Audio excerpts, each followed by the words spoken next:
এই দুনিয়ার ময়দানে বিশ্ব নবী মুহাম্মদুর রাসূলুল্লাহ সাল্লাল্লাহু আলাইহি ওয়াসাল্লামকে যেটা আল্লাহ পাক 2 নম্বরে বার্তা মেসেজ দিয়ে জানিয়েছে, সের নাম হচ্ছে ওয়াল মুনাফিকিন। দুনিয়ায় যারা মুনাফিক, নবীজির ভবিষ্যৎবাণী আমরা সবাই জানি। নবীজি বলে গিয়েছিলেন এই দুনিয়ার ময়দানে মুনাফিক শুধুমাত্র কেবলমাত্র তৈরি হয় মুসলমানের মধ্যে। আর কাদের মধ্যে? কাদের মধ্যে? শুধু মুসলমানদের মধ্যেই মুনাফিকেরা তৈরি হবে। এই জন্য হযরত আমার বিশ্ব নবী মুহাম্মদুর রাসূলুল্লাহ সাল্লাল্লাহু আলাইহি ওয়াসাল্লাম মুনাফিকদের যখন লিস্ট নাম সারিবদ্ধ লিপিবদ্ধ করে হুযায়ফার হাতে দিয়েছিলেন, ওমর মাঝে মাঝে সাহাবী হুযায়ফার কাছে গিয়ে ডাক দিয়ে বলতো, হুযায়ফা, নবীজি যে তোমার কাছে মুনাফিকদের নামের লিস্ট দিয়েছে, ওই লিস্টের মধ্যে তাকিয়ে দেখো তো আমি ওমরের নামটা আছে নাকি। জান্নাতি মানুষদের ভিতরে এই লোকটা 26 বছর বয়সে মুসলমান হওয়ার পর থেকে ইবাদত বন্দেগীতে জীবনটা সুন্দর করে পার করে দেয়, কাটিয়ে দেয়। ও সাপ্রাইলবাসী, এই লোকটা পর্যন্ত গিয়ে গিয়ে কান্না করে আর ডাক দিয়ে বলে, সাহাবী হুযায়ফা, দেখো তো আমার নামটা মুনাফিকের কাতারে আছে নাকি। আর আমরা কোনো চিন্তা নেই, কোনো ভাবনা নেই, একাধারে দুনিয়ার ময়দানে মুনাফিকি সকল খরগিরি একাধারে দুনিয়ায় করে যায়। আল্লাহ আপনার ব্যাপারে কোরআনে আয়াত দিয়েছে, ভালো করে শুনে রাখেন। সূরা নিসা 4 নাম্বার সূরা 5 নাম্বার পারার 143 নাম্বার আয়াত। আল্লাহ তাআলা বলেন, ইন্নাল মুনাফিকিনা ফিদ দারকিল আসফালি মিনান নার। মুনাফিক যারা হবে তাদেরকে আল্লাহ জাহান্নামের একেবারে নিচে রাখবে। নবীজি সাহাবীদের নিয়ে বসে আছে, এমন সময় বিকট একটা আওয়াজ। সাহাবীরা ডাক দিয়ে বলে, হুজুর এই বিকট আওয়াজটা কিসের? আল্লাহর নবী মুহাম্মদুর রাসূলুল্লাহ সাল্লাল্লাহু আলাইহি ওয়াসাল্লাম ডাক দিয়ে বললেন, সাহাবীরা এই বিকট আওয়াজটা হচ্ছে জাহান্নামের উপরিভাগ থেকে একটা পাথর নিম্ন দেশের জন্য ফালিয়ে দেওয়া হয়েছিল। সেই 70 বছর কাল আগের কথা। উপর থেকে নিচে যেতে পৌঁছতে 70 বছর কাল সময় লাগবে। আর ওই জায়গায় জায়গা হবে দুনিয়ায় যারা মুনাফিক তাদের। চিন্তা ভাবনা করে দেখেন তো আপনি আজ দুনিয়ায় কোন কাতারে হয়ে আছেন। আমার বন্ধুরা, এইবার একটা তথ্য দিচ্ছি আপনাকে আমি। এই পুরো পৃথিবীর ময়দান জুড়ে যতগুলো মুসলিম কান্ট্রি আছে, যতগুলো মুসলিম দেশ আছে, এই মুসলিম কান্ট্রিগুলো, মুসলিম দেশগুলোর ভিতরে যত মুসলমান এখন পুরো বিশ্বের ময়দানে আছে, এই পুরো মুসলিম জাতিকে আল্লাহ 3 ভাগে ভাগ করে দিয়েছে। কয় ভাগ? আরো জোরে বলেন। সূরা ফাতিরের 35 নাম্বার সূরার 32 নাম্বার আয়াত। আল্লাহ তাআলা এই জায়গার মধ্যে পুরো মুসলিম জাতিকে 3 ভাগে বিভক্ত করে দিয়েছে, ভাগ করে দিয়েছে।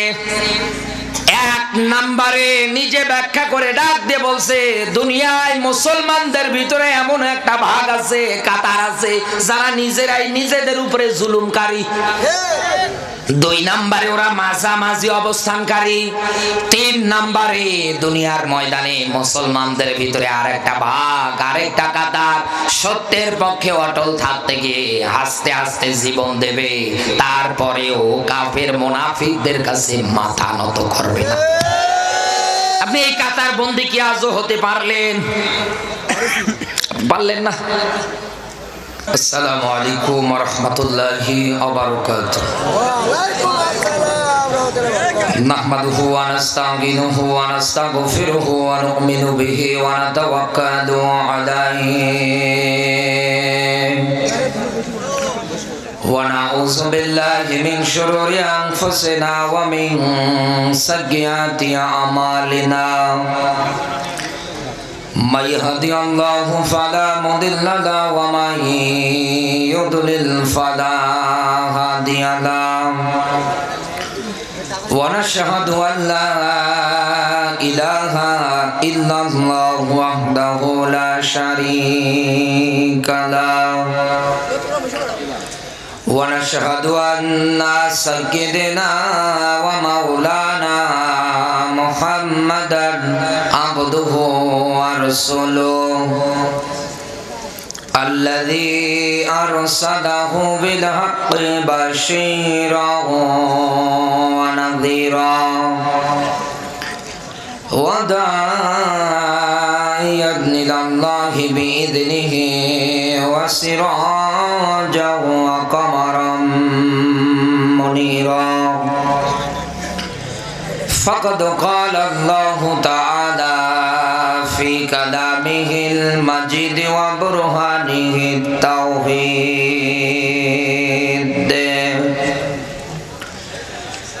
সবাই মিলে পড়েন আউযু বিল্লাহি মিনাশ শাইতানির রাজিম বিসমিল্লাহির রহমানির রহিম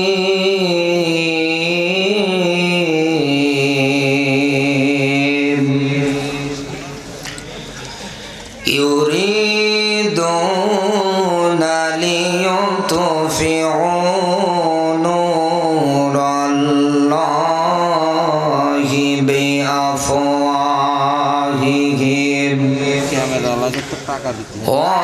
ওয়াল্লাহু মুতিম্মু নূরিহি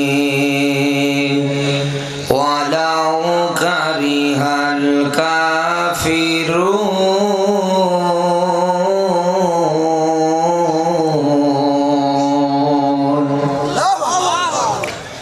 সাদাকাতা ইয়া রাব্বানা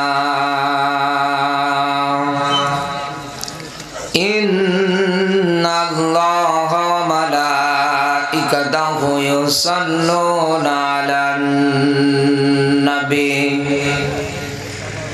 ইয়া আইয়ুহাল্লাযীনা আমানু সাল্লু আলাইহি ওয়া সাল্লিমু তাসলিমা আল্লাহুম্মা সাল্লি আলা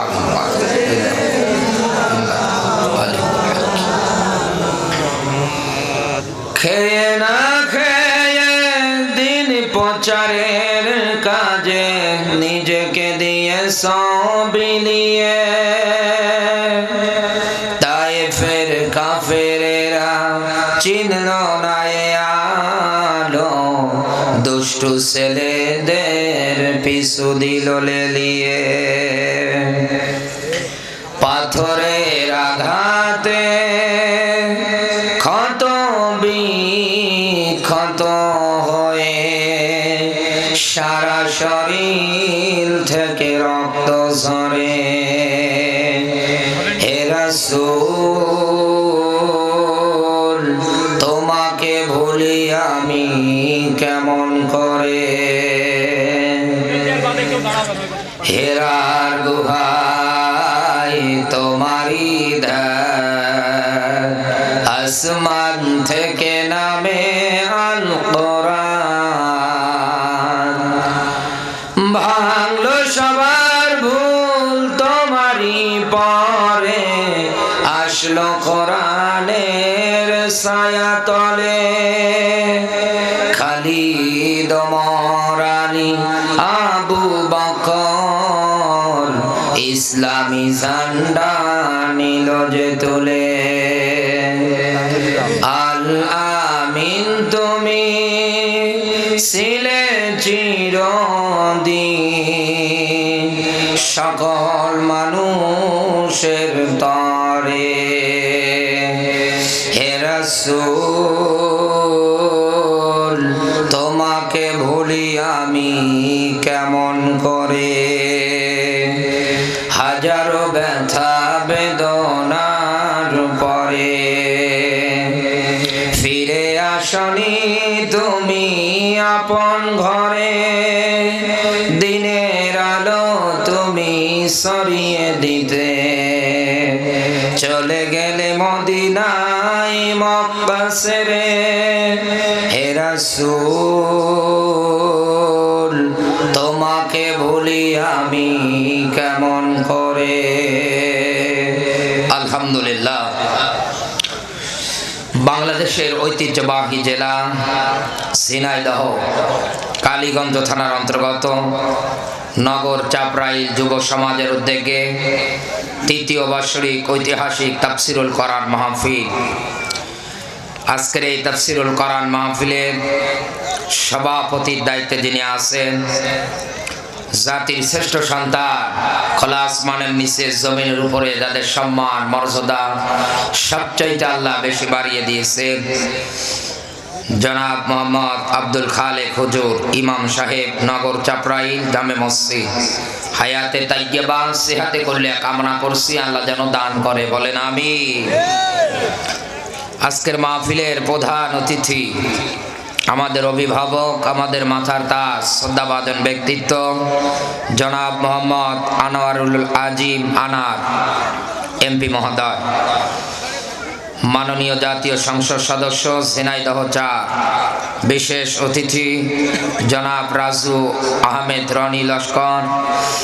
এরপরে আমার আগে আলোচনা রেখেছেন শ্রদ্ধাভাজন বড় ভাই মাওলানা মোহাম্মদ হাফেজ মাওলানা খালেদ সাইফুল্লাহ মেরাজ।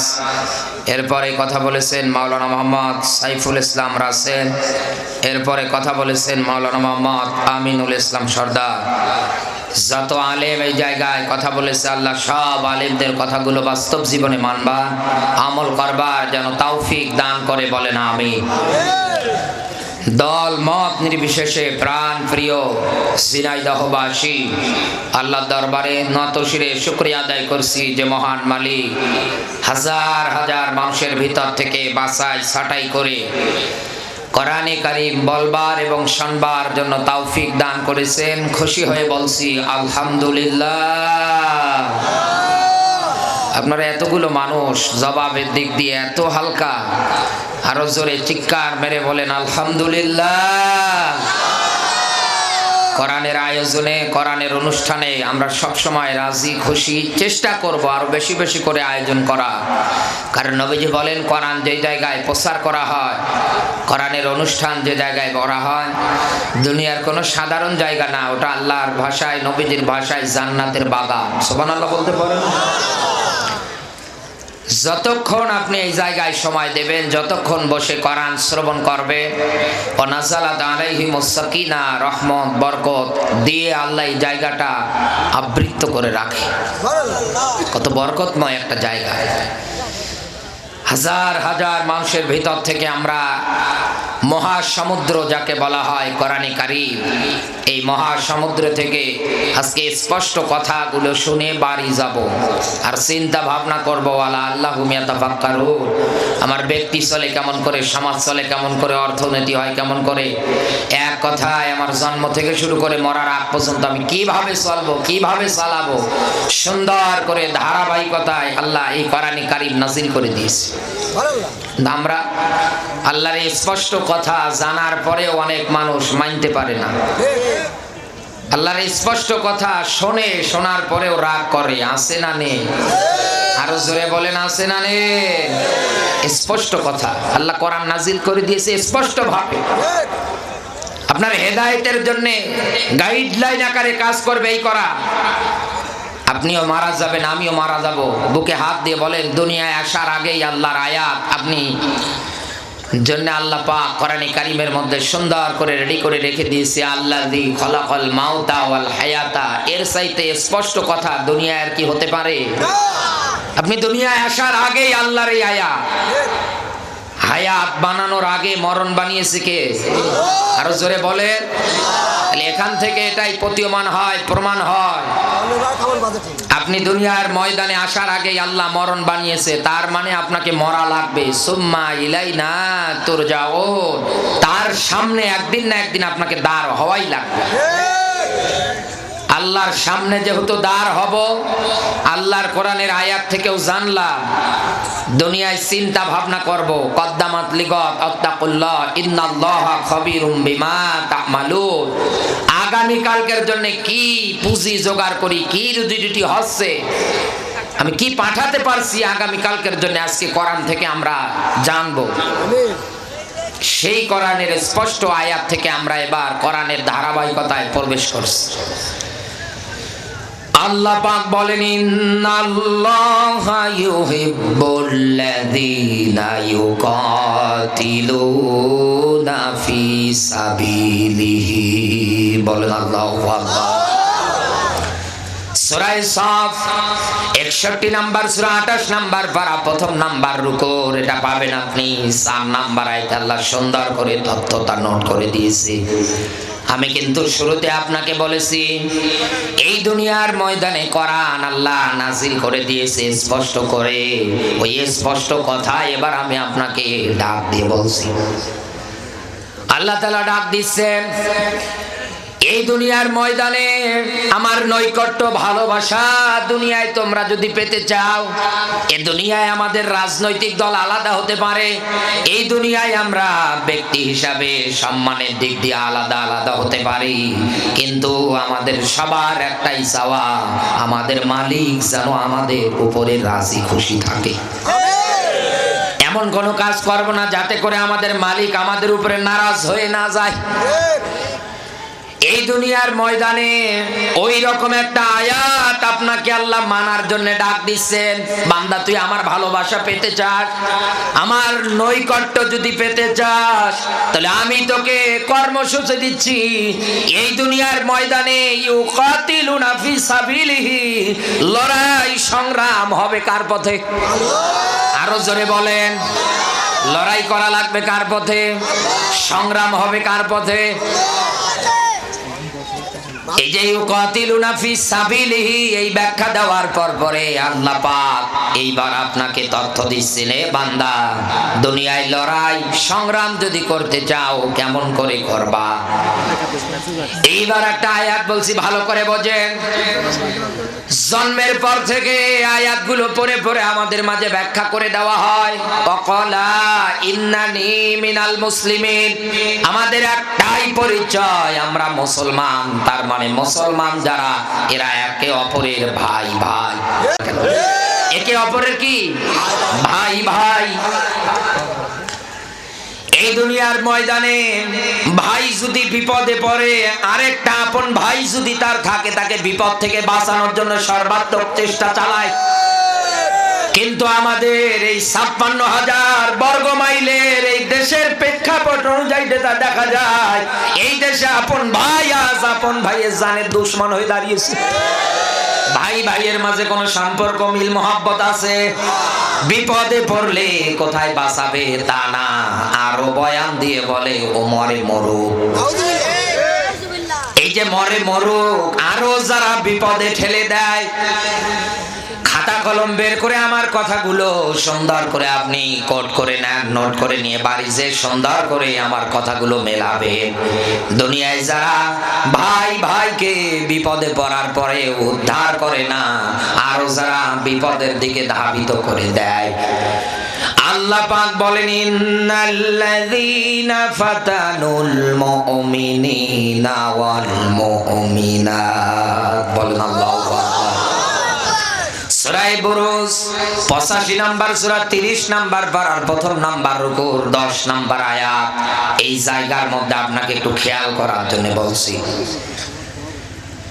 আল্লাহ তাআলা বলেন, এই দুনিয়ার ময়দানে ভাই হয়ে ভাইকে যারা বিপদে ফেলে দেয়, এই জায়গায় ভাই বলতে আল্লাহ শব্দ চয়ন করে নিজে ব্যাখ্যা দিয়েছে মুমিনিনা। এক নম্বরে মুমিন, এই শব্দটা পুরুষবাচক, মুমিনাত এই শব্দটা স্ত্রীবাচক। অঝিনাইদহবাসী ভালো করে বোঝেন, তার আগে শব্দটুকু দেখেন, ফাতানু। এই ফাতানু শব্দের অর্থ হচ্ছে বিপদে ফেলা, কষ্ট দেওয়া। তার মানে আয়াত থেকে এটাই জানা গেল, এই দুনিয়ার ময়দানে মুসলিম নর এবং নারীদেরকে যারা বিপদে ফেলে কষ্ট দেয়, আল্লাহ পাক বলেন আমার বক্তব্য, সুম্মা লাম ইয়াতুবু ফালাহুম আযাবু জাহান্নাম, ওদের জন্য জাহান্নাম বানিয়েছে কে? আরো জোরে বলেন। একটু আগে কিন্তু বলেছি আমরা ভাই ভাই, আমাদের পরিচয় একটাই, আমরা মুসলমান।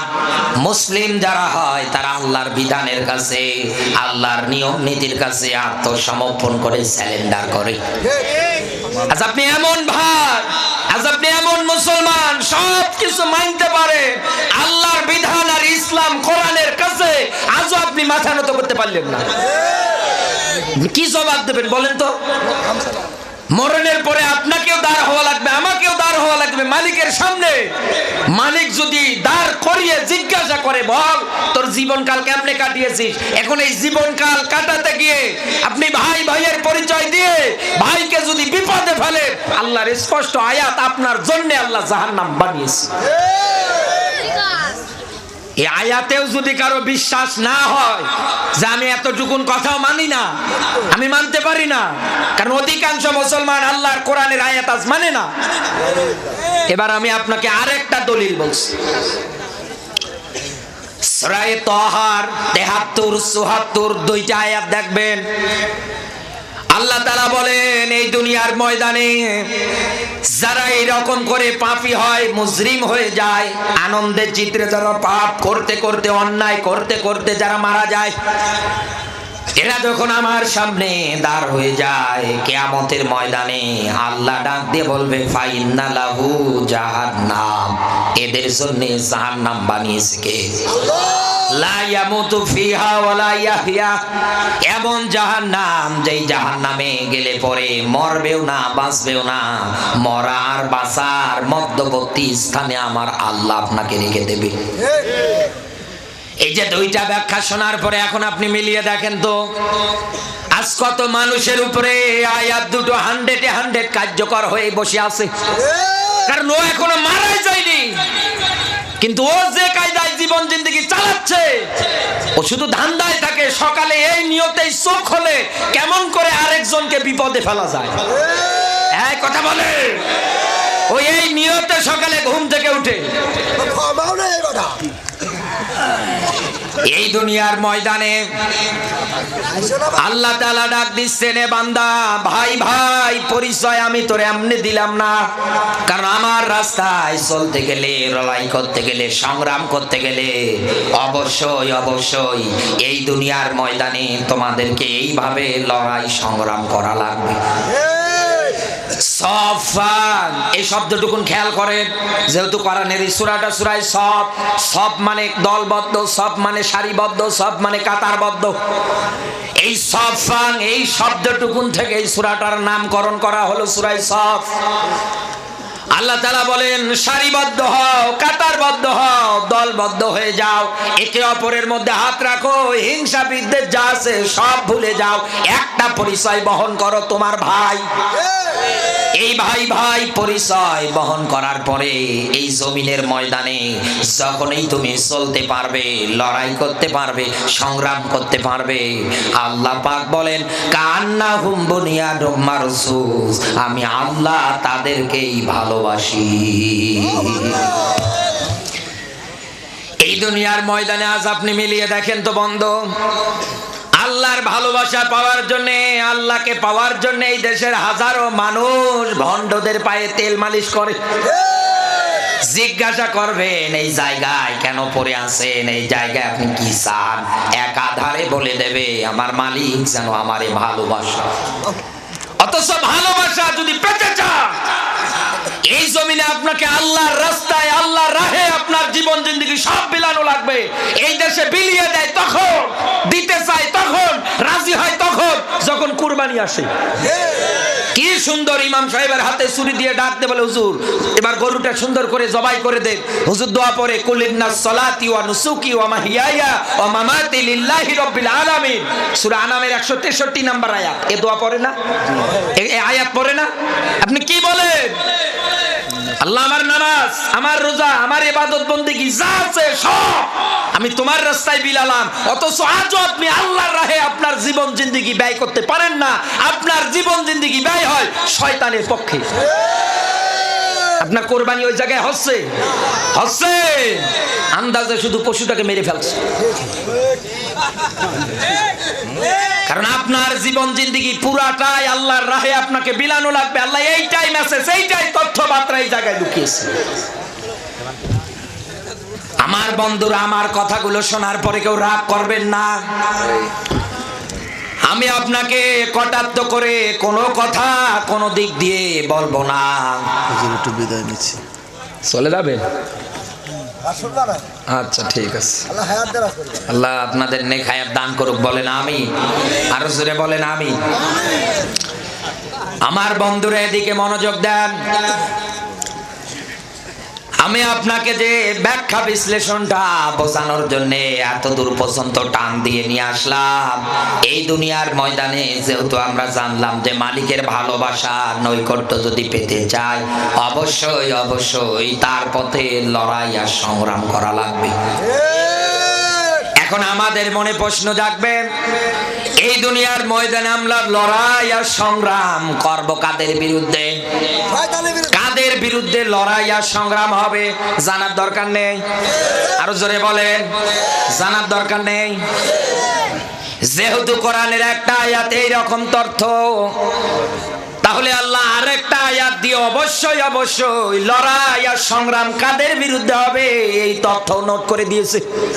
কারণ কোরআনের বিধান তো এমন, তিবিয়ানাল লিকুল্লি শাই, সব কিছুর সমাধান দিতে পারে একটা মাত্র কিতাব, তার নাম হচ্ছে আল কোরআন। এর আগে আমি আপনাকে একটা ছোট্ট তথ্য বলি। এই বাংলাদেশের জরিপ চালিয়ে দেখবেন 96% মুসলমান। 96% মুসলমানের ক্ষেত্রে বাকি যে 4% আছে, 4% দেখবেন অন্য ধর্মের লোক। তার ভিতরে হিন্দু, বৌদ্ধ, খ্রিস্টান, ইহুদি, নাসারা, সাঁওতাল, ত্রিপুরা, মারমা, এরকম হাজারো দল আছে, হাজারো মানুষ এই দুনিয়ার ময়দানে বসবাস করে যাচ্ছে। কোরআনের আয়াত আবার আমাদের সুন্দর করে স্মরণ করে দিচ্ছে, লা ইকরাহা ফিদ্দিন, ধর্ম নিয়ে বাড়াবাড়ি করা যাবে না।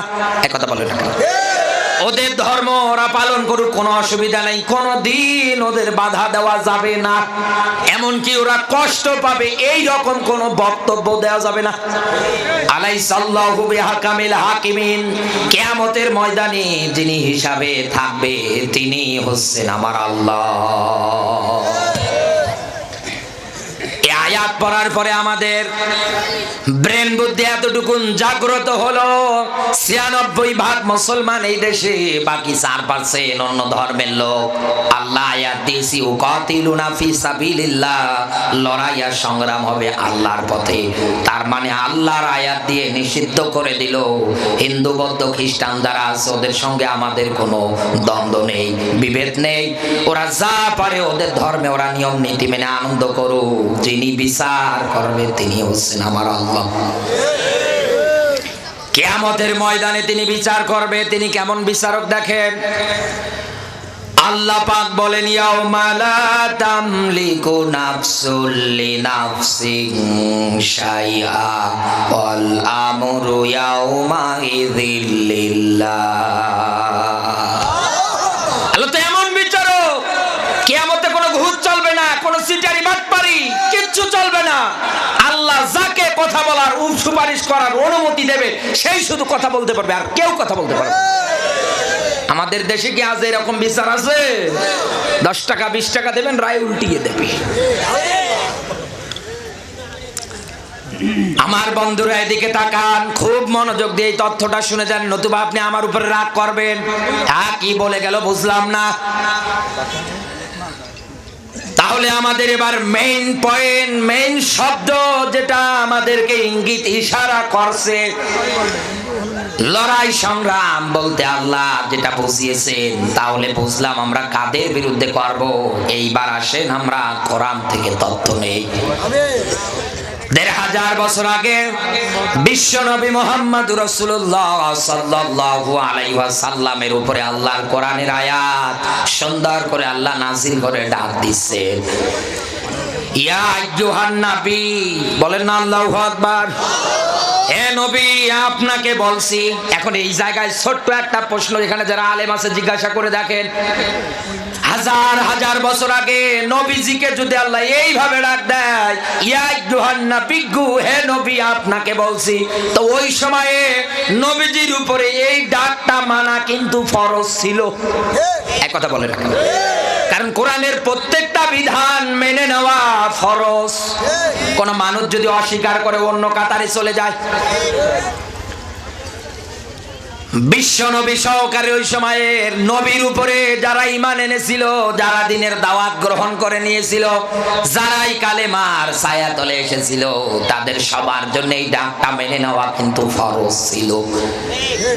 এখন থেকে শুরু করে কিয়ামতের আগ পর্যন্ত যত মানুষ দুনিয়ায় আসবে, তাদের সবার জন্য কিন্তু এই ডাক মেনে নেওয়া ফরজ। এক কথা বলেন না কেন? কিন্তু আমরা কি আজ এই ফরজের কাতারে আছি? আরো জোরে বলেন। নেই জন্যই তো আমি আপনাকে সূরা যুখরুফের ৪৪ নাম্বার আয়াত পড়ে একটু ভয় ভীতি অন্তরে ঢোকাতে চাই। আল্লাহ পাক বলেন, ইন্নাহু লাযিকরুল লাকা ওয়া লিকাওমিকা ওয়া সাওফা তুসআলুন।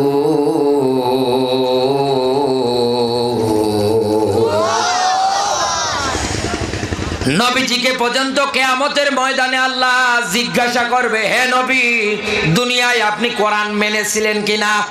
নবী শুধু আপনি না, আপনার উম্মত যারা হবে তাদের সবাইকে কিয়ামতের ময়দানে আল্লাহ নিজে জিজ্ঞাসা করবে কোরআন মানার ব্যাপারে। ও বাংলার মুসলমান, এই জায়গার মধ্যে যারা বসে আছেন, ভালো করে বুঝে শুনে অ্যানসার দেন। নবীর উম্মত কি ইহুদি খ্রিস্টানেরা? নবীর উম্মত কি হিন্দুরা?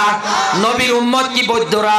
না, নবীর উম্মত তো দুনিয়ায় তারা যারা মুসলমান। কিয়ামতের ময়দানে আল্লাহ সামনে দাঁড় করিয়ে কিতাব মানার ব্যাপারে জিজ্ঞাসা করবে। এখন তো আপনি ডাকের কাতারে নেই, এখন তো আপনি এই নিয়ম নীতি মানার কাতারেই নেই। কিয়ামতে যদি আল্লাহ ডাক দেয়, ওই দিন আপনি কি বলবেন? কোরআন পড়ার পরে আমি তথ্য পেয়েছি, ওই দিন মানুষগুলো মালিকের সামনে দাঁড় হওয়ার পরে তারা তাদের জবান দিয়ে বলবে, ইয়াকুলু ইয়া লাইতানি কদ্দামতু লি হায়াতি। আল্লাহ, তুমি আমাকে আরেকটা বার দুনিয়ায় পাঠিয়ে দাও। এইবার দুনিয়ায় যাওয়ার পরে ভালো ভালো কাজ করব, কারণ আমার জীবনের প্রতি আমার আক্ষেপ।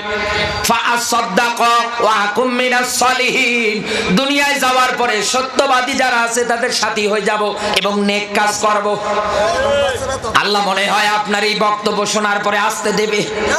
আরো জোরে বলেন, আল্লাহ কি আসতে দেবে? একবার যখন আপনার চোখ বন্ধ হয়ে যাবে, আপনাকে রেখে আসবে কবরে।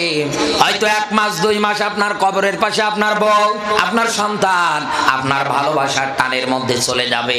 যাওয়ার পর পরে কবরের পাশে দাঁড়িয়ে হাত তুলে দোয়া করবে। 6 মাস বছর যখন পার হয়ে যাবে, তখন তো আর কেউ যাবে না। এই জন্যই তো আল্লাহ ব্যাখ্যা দিয়েছে, আল্লাহকুমুত তাকাসুর। এ বান্দা, এই দুনিয়ার ময়দানে প্রচুর্য সম্পদ, ক্ষমতা, টাকা পয়সার জন্য প্রতিযোগিতা করো না। আমরা তাকাসুর মানেই প্রতিযোগিতা। সম্পদ, টাকা পয়সা সব দিক দিয়ে আজ মানুষ মিলিয়ে দেখে, ও শুধু প্রতিযোগিতা। আল্লাহ ডেকেছে কোরআনের আয়াত দিয়ে, এ ডাক মানার ব্যাপারে, শোনার ব্যাপারে ওর কোনো ভূমিকা, ওর কোনো পদক্ষেপ একটাও নেই। অথচ দাবি করে মুসলমান। আমার বন্ধুরা ভালো করে খেয়াল করবেন,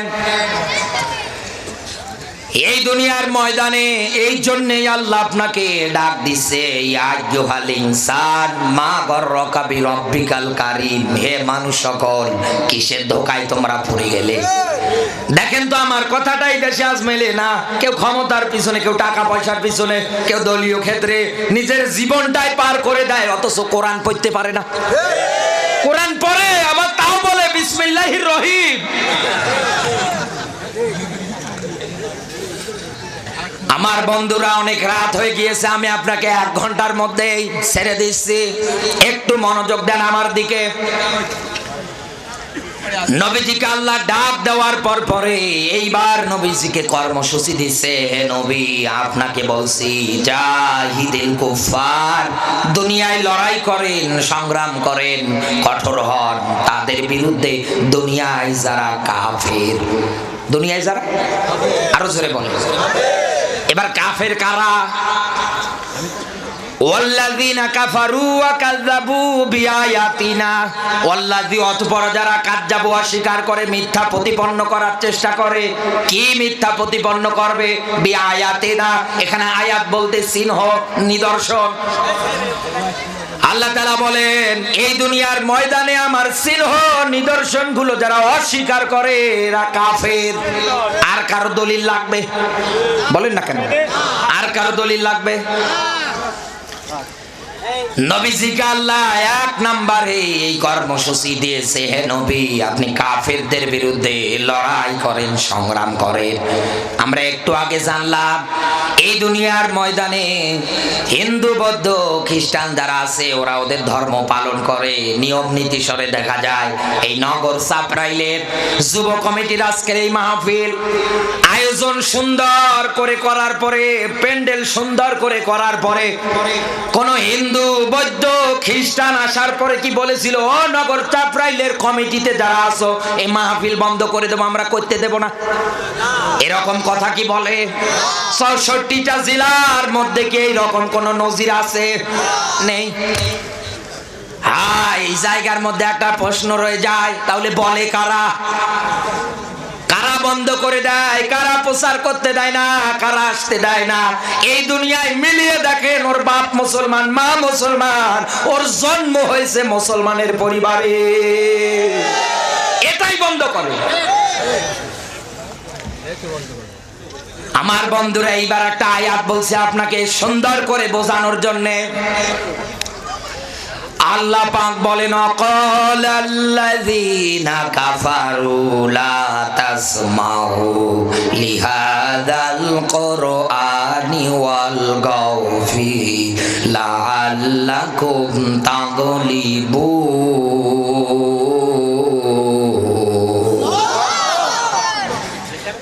সূরা হামিম সাজদা 41 নাম্বার সূরা 24 নাম্বার পারা 4 নাম্বার পৃষ্ঠা 4 নাম্বার রুকুর 26 নাম্বার আয়াত। খুবই পরিচিত আয়াত একটা আমাদের কাছে।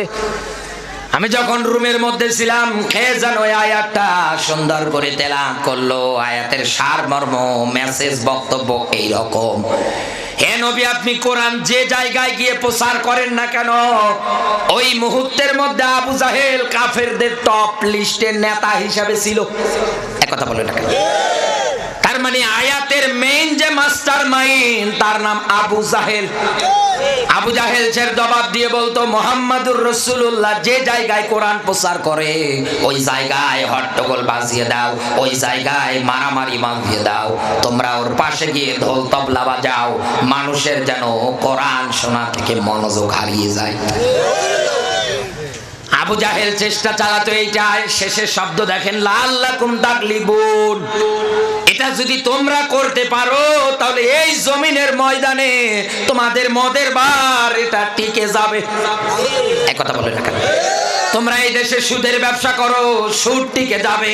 এতিমদের গলা ধাক্কা দিয়ে সম্পদ আদি টাকা পয়সা নিজের মনে করে নাও, এইটা কিন্তু এই সমাজের মধ্যে টিকে যাবে। এরকম যত খারাপ কাণ্ড আর কর্মকাণ্ড আছে সবগুলো একটার পর একটা টিকে যাবে। এই কারণেই তারা নবী মুহাম্মদুর রাসূলুল্লাহ সাল্লাল্লাহু আলাইহি ওয়াসাল্লাম যে জায়গায় কোরআন প্রচার করেছিল ওই জায়গায় গিয়ে বন্ধ করে দিয়েছে। আমার এখন জাতির কাছে প্রশ্ন, আরে ভাই আবু জাহেল আজ থেকে হাজার হাজার বছর আগে তো দুনিয়ার থেকে মারা গিয়েছে, এক কথা বলেন না কেন? এখন কি আবু জাহেল দুনিয়ায় বেঁচে আছে? না, এখন তো আবু জাহেল দুনিয়ায় বেঁচে নেই। তারপরেও দেখবেন এই দেশে কোরআন প্রচার করতে গেলে বাধা দেয় যারা, নতুন করে নব্য আবু জাহেল দুনিয়ায় ওরা। আর এগুলো দেখবেন আমাদের মুসলমানের সারিতে সবচাইতে বেশি। এই দুনিয়ার ময়দানে মুসলমান দাবি করার পরেও যেটা কোরআনের স্পষ্ট আয়াত বিধান অস্বীকার করে, মানে না, ওর বিরুদ্ধে লড়াই সংগ্রাম করা ফরজ।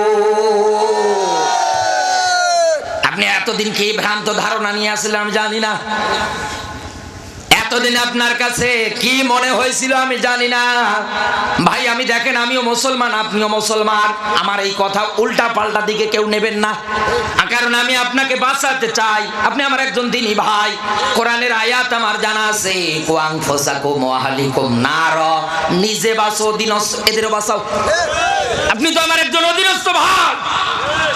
আমার এই হাতে চিমটি কাটলে যেরকম ব্যথা লাগবে, মুসলিম জাতি ঠিক এইরকম দেহের মতো আজ আমার মুসলমানেরা ফিলিস্তিনে মাইর খায়, বাংলাদেশে মাইর খায়, আর আমি তাসবিহ ডানা নিয়ে বসে আল্লাহ আল্লাহ করি। আয়াত কি মনে পড়ে না? রব্বানা আখরিজনা মিন হাযিল ক্বরিয়াতি যালিমা আহলুহা। কেঁদে কেঁদে অসহায় মানুষগুলো ডাক দিয়ে বলে, আল্লাহ তোমার পক্ষ থেকে একজন বন্ধু, একজন সাহায্যকারী পাঠিয়ে দাও। এই জনপদের মানুষেরা জালেম, বিনা কারণে বিনা অপরাধে আমাদের আটকে রেখেছে, জুলুম নির্যাতন করে। এই রকম কেঁদে কেঁদে অসহায় নারী পুরুষগুলো মালিকের কাছে মোনাজাত করে, এই আত্মনাতে চিৎকার আপনার কানে যায় না, তাহলে বুঝবেন আপনি ভাই নামের একেবারে চরম দুশমন। আপনি কোনোদিন ভাই হতে পারেন না। এইবার আমি আপনাকে আরেকটা আয়াতের দিকে ধাবেন, বাস্তবতা মিলিয়ে বলছি। আমরা জানলাম দুনিয়ার ময়দানে কাফার, এই শব্দটুকুন থেকে কুফর, অস্বীকারী, মিথ্যা প্রতিপন্নকারী, তাও আবার মুসলমানের মধ্যেই হয়। এই দুনিয়ার ময়দানে এই মুসলমানদের মধ্যে কাফেরেরা তৈরি হয়, আর এদের বিরুদ্ধে আমাদের অ্যাকশন নেওয়া লাগবে। এদের সঙ্গে কোনো মহব্বত ভালোবাসা কিছু চলবে না। আপনি যদি করেন তো কিয়ামতে আল্লাহ ওর সঙ্গে ডাকবে, ইয়াউমা নাদু কুল্লা উনাসিম বিইমামিহি, কিয়ামতে ডাকবে আল্লাহ ওর সঙ্গে। কি জবাব দেবেন চিন্তা ভাবনা করেন। আমাদের বাস্তবতায় নিরিখে যেটা আমরা তাকালে বর্তমান বিশ্বের দিকে দেখতে পাচ্ছি, এখনকার সময় অনুযায়ী আমি আপনাকে বলছি, এই দুনিয়ার ময়দানে বাংলাদেশ একটা রাষ্ট্র, এই রাষ্ট্রের মধ্যে একটা জেলা আছে, যে জেলার নামটা হচ্ছে পঞ্চগড়। এই পঞ্চগড় জেলায় কিছু লোক আছে, তারা আমাদের কাছে চিহ্নিত, এক বাক্যে তারা কাদিয়ানি। কেন? কারণ তারা আমাদের শেষ নবী মুহাম্মদুর রাসূলুল্লাহ সাল্লাল্লাহু আলাইহি ওয়াসাল্লামকে মানে না। ওদের ধারণা, ওদের চিন্তা, ওদের টেন্ডেন্সি, গোলাম আহমদ কাদিয়ানি এটা শেষ নবী। নাউজুবিল্লাহ বলতে পারেন? এখান থেকে একটা সুন্দর পয়েন্ট আমি বের করব জন্য এই ব্যাখ্যাটা নিয়ে আসছি। এক বাক্যে আমরা সুন্দর করে বলে দেই। কেন বলি যে ওরা কাফের? সূরা আহজাবের 40 নম্বর আয়াত, খুবই পরিচিত আয়াত। মাঝে মাঝে মসজিদে গেলে ইমাম সাহেবদের কণ্ঠে আমরা শুনতে পাই, মা কানা মুহাম্মাদুন আবা আহাদিম মির রিজালিকুম। এরকম একটা আয়াত সুন্দর করে বলে দেয়। এই আয়াতের মধ্যে একটা তথ্য আছে, খাতামান নাবিয়্যিন, এতটুকুন শব্দ। এই যে মা কানা মুহাম্মাদুন আবা আহাদিম, এ পর্যন্ত তারা মানে ঠিক আছে। খাতামান নাবিয়্যিন এই শব্দটুকুন তারা মানে না, কারণ তারা আমাদের নবী শেষ নবীকে মানে না। এতটুকুন শব্দ অস্বীকার করার কারণে পৃথিবীতে যত আলেম ওলামা আছে, যত মানুষ আছে মুসলমানদের কাতারের মধ্যে, কাদিয়ানি সম্পর্কে যদি জানতে চাওয়া হয় এক বাক্যেই বলে দেবে ওরা কাফের। কেন বলবে? যে ওরা এই কোরআনের আয়াতটা অস্বীকার করে, এর মাধ্যমে ওরা আমাদের নবীজিকে মানে না। আরে ভাই, আপনার বিবেকটা গিয়েছে কোন জায়গায়? আপনি আপনার বিবেকটাকে একটু কাজে কি লাগাতে পারেন না? পুরো কোরআনে 6666টা আয়াতের মধ্যে একটা আয়াত, তাও আবার কিঞ্চিত পরিমাণ অংশ অস্বীকার করার কারণে বাকি 6665টা আয়াত সুন্দরভাবে মেনে যায়।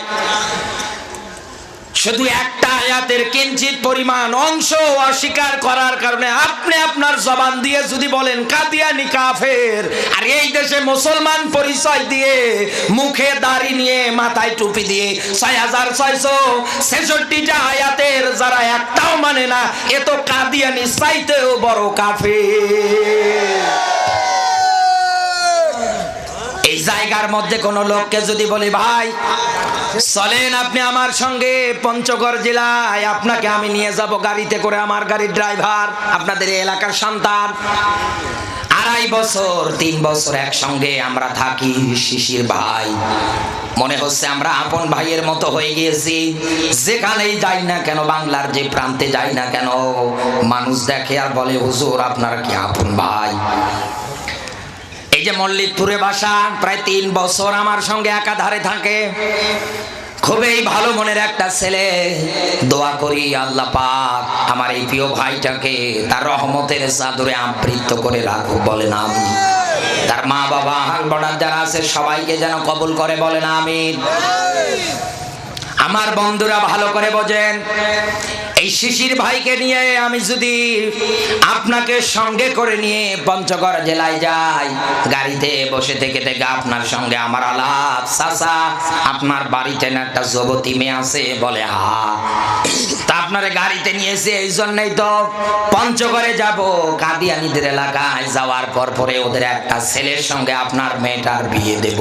চাচা বলবে বাবা শিশির গাড়ি থামাও। জিজ্ঞাসা করবেন চাচা কেন, ডাক দিয়ে বলবে বাপু তুমি হুজুর হলে কেমনে, আমার তো বুঝে আসে না। কেন,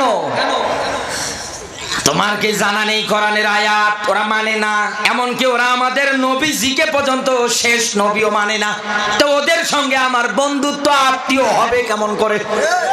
আমি কোনোদিনও করব না। দরকার হলে আমার মেয়েকে আমি মেরে নদীতে ভাসিয়ে দেব, বস্তায় করে, তাও বিয়ে দেব না। আপনার বিবেকটা আজকে গেল কোন জায়গায়? কোরআনের কিঞ্চিত পরিমাণ একটা আয়াত অস্বীকার করার কারণে মানুষ যদি তাদের সঙ্গে আত্মীয়তাও করতে না চায়, আজ দুনিয়ায় একটা আয়াত যারা মানে না তাদের সঙ্গে আপনার এত গলা ধরা পিরিত আর মিল কেন, আমি জানতে চাই। ওরা যদি কাফের হয় বিনা দলিলে বিনা ভাষায়, আপনিও দুনিয়ায় কাফের। নবীজিকে আল্লাহ ইউকাতিলুনা ফি সাবিলিহির ব্যাখ্যায় এই তথ্যটাই নোট করে দিয়েছে সূরা তাহরিম 66 নাম্বার সূরা 28 নাম্বার পারার 1 নাম্বার রুকুর 9 নাম্বার আয়াত খুলে দেখেন। এই তথ্যটাই দিয়েছে, হে নবী 1 নম্বরে কঠোর হন দুনিয়ায় যারা কাফের ওদের বিরুদ্ধে। এখন আপনার কাছে বিষয়টা ক্লিয়ার হয়ে গিয়েছে, এই দুনিয়ার ময়দানে কাফের কারা আর কাদের মধ্যে কাফের হয়, এটা আর আপনার কাছে ওইভাবে আর ব্যাখ্যা করা লাগবে না। আপনার মাথার মধ্যে যদি মগজ থাকে আপনি একবারে বুঝে ফেলেছেন। 2 নাম্বার পয়েন্টটায় আসেন। এই দুনিয়ার ময়দানে বিশ্ব নবী মুহাম্মদুর রাসূলুল্লাহ সাল্লাল্লাহু আলাইহি ওয়াসাল্লামকে যেটা আল্লাহ পাক 2 নম্বরে বার্তা মেসেজ দিয়ে জানিয়েছে, সের নাম হচ্ছে ওয়াল মুনাফিকিন। দুনিয়ায় যারা মুনাফিক, নবীজির ভবিষ্যৎবাণী আমরা সবাই জানি। নবীজি বলে গিয়েছিলেন এই দুনিয়ার ময়দানে মুনাফিক শুধুমাত্র কেবলমাত্র তৈরি হয় মুসলমানের মধ্যে। আর কাদের মধ্যে? কাদের মধ্যে? শুধু মুসলমানদের মধ্যেই মুনাফিকেরা তৈরি হবে। এই জন্য হযরত আমার বিশ্ব নবী মুহাম্মদুর রাসূলুল্লাহ সাল্লাল্লাহু আলাইহি ওয়াসাল্লাম মুনাফিকদের যখন লিস্ট নাম সারিবদ্ধ লিপিবদ্ধ করে হুযায়ফার হাতে দিয়েছিলেন, ওমর মাঝে মাঝে সাহাবী হুযায়ফার কাছে গিয়ে ডাক দিয়ে বলতো, হুযায়ফা নবীজি যে তোমার কাছে মুনাফিকদের নামের লিস্ট দিয়েছে, ওই লিস্টের মধ্যে তাকিয়ে দেখো তো আমি ওমরের নামটা আছে নাকি। জান্নাতি মানুষদের ভিতরে এই লোকটা 26 বছর বয়সে মুসলমান হওয়ার পর থেকে ইবাদত বন্দেগীতে জীবনটা সুন্দর করে পার করে দেয়, কাটিয়ে দেয়। ও সাপ্রাইলবাসী, এই লোকটা পর্যন্ত গিয়ে গিয়ে কান্না করে আর ডাক দিয়ে বলে, সাহাবী হুযায়ফা, দেখো তো আমার নামটা মুনাফিকের কাতারে আছে নাকি? আর আমরা কোনো চিন্তা নেই, কোনো ভাবনা নেই, একাধারে দুনিয়ার ময়দানে মুনাফিকি সকল খরগিরি একাধারে দুনিয়ায় করে যায়। আল্লাহ আপনার ব্যাপারে এই কোরআনে আয়াত দিয়েছে, ভালো করে শুনে রাখেন। সূরা নিসা 4 নাম্বার সূরা 5 নাম্বার পারার 143 নাম্বার আয়াত। আল্লাহ তাআলা বলেন, ইন্নাল মুনাফিকিনা ফিদ দারকিল আসফালি মিনান নার। মুনাফিক যারা হবে তাদেরকে আল্লাহ জাহান্নামের একেবারে নিচে রাখবে।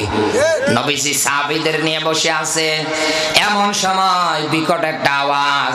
সাহাবীরা ডাক দিয়ে বলে, হুজুর এই বিকট আওয়াজটা কিসের?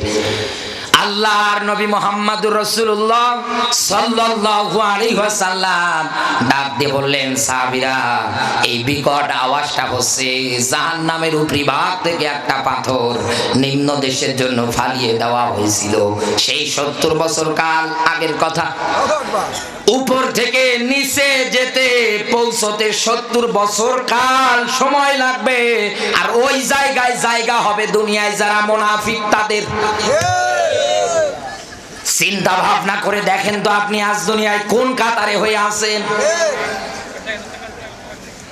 আমার বন্ধুরা, এইবার একটা তথ্য দিচ্ছি আপনাকে আমি। এই পুরো পৃথিবীর ময়দান জুড়ে যতগুলো মুসলিম কান্ট্রি আছে, যতগুলো মুসলিম দেশ আছে, এই মুসলিম কান্ট্রিগুলো, মুসলিম দেশগুলোর ভিতরে যত মুসলমান এখন পুরো বিশ্বের ময়দানে আছে, এই পুরো মুসলিম জাতিকে আল্লাহ 3 ভাগে ভাগ করে দিয়েছে। কয় ভাগ? আরো জোরে বলেন। সূরা ফাতিরের 35 নাম্বার সূরার 32 নাম্বার আয়াত। আল্লাহ তাআলা এই জায়গার মধ্যে পুরো মুসলিম জাতিকে 3 ভাগে বিভক্ত করে দিয়েছে, ভাগ করে দিয়েছে।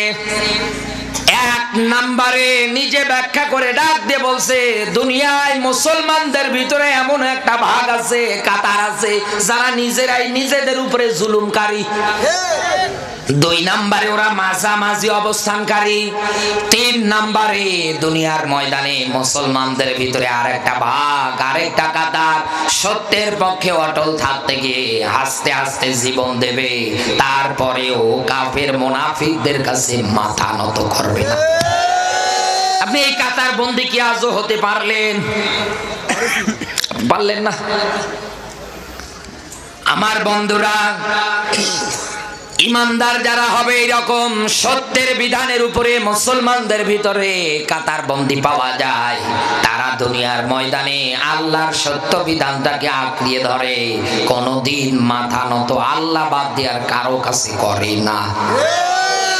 তাকান বেলাল, হযরতে বেলাল উমাইয়ার কেনা গোলাম, এটা আমরা সবাই জানি। আমি শুধু আপনাকে এক্সাম্পল ধারণা দেওয়ার জন্য বলছি।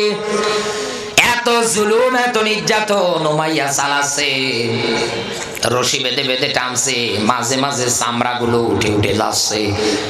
উত্তপ্ত মরুভূমির বালিতে নিয়ে গিয়ে শায়িত করে দিয়েছে। বেলালকে ডাক দিয়ে বলে, বেলাল এখনো সময় আছে, ঈমানটা ছেড়ে দাও। বেলাল মার খাচ্ছে, নির্যাতিত হচ্ছে, তারপরেও জবান দিয়ে বলছে, আহাদ আহাদ আহাদ, বলে আল্লাহু আকবার। এটা তো মুসলমানের কথা। টিকে থাকবে আল্লাহর জমিনে, সত্য বিধানের উপরে টিকে থাকবে। এত নির্যাতন, এত জুলুম যেটাই করে, ঈমানদারেরা, মুমিন সত্যের উপরে যারা টিকে থাকে, একচুল পরিমাণ তারা দিনের পথ থেকে ফিরে আসবে না, আসে না। কারণ আল্লাহ নিজে কাতার করে ভাগ করে দিয়েছে। এ কথা আমার না আল্লাহর। আরো জোরে বলে। এই দুনিয়ার ময়দানেরা কেন আসে না?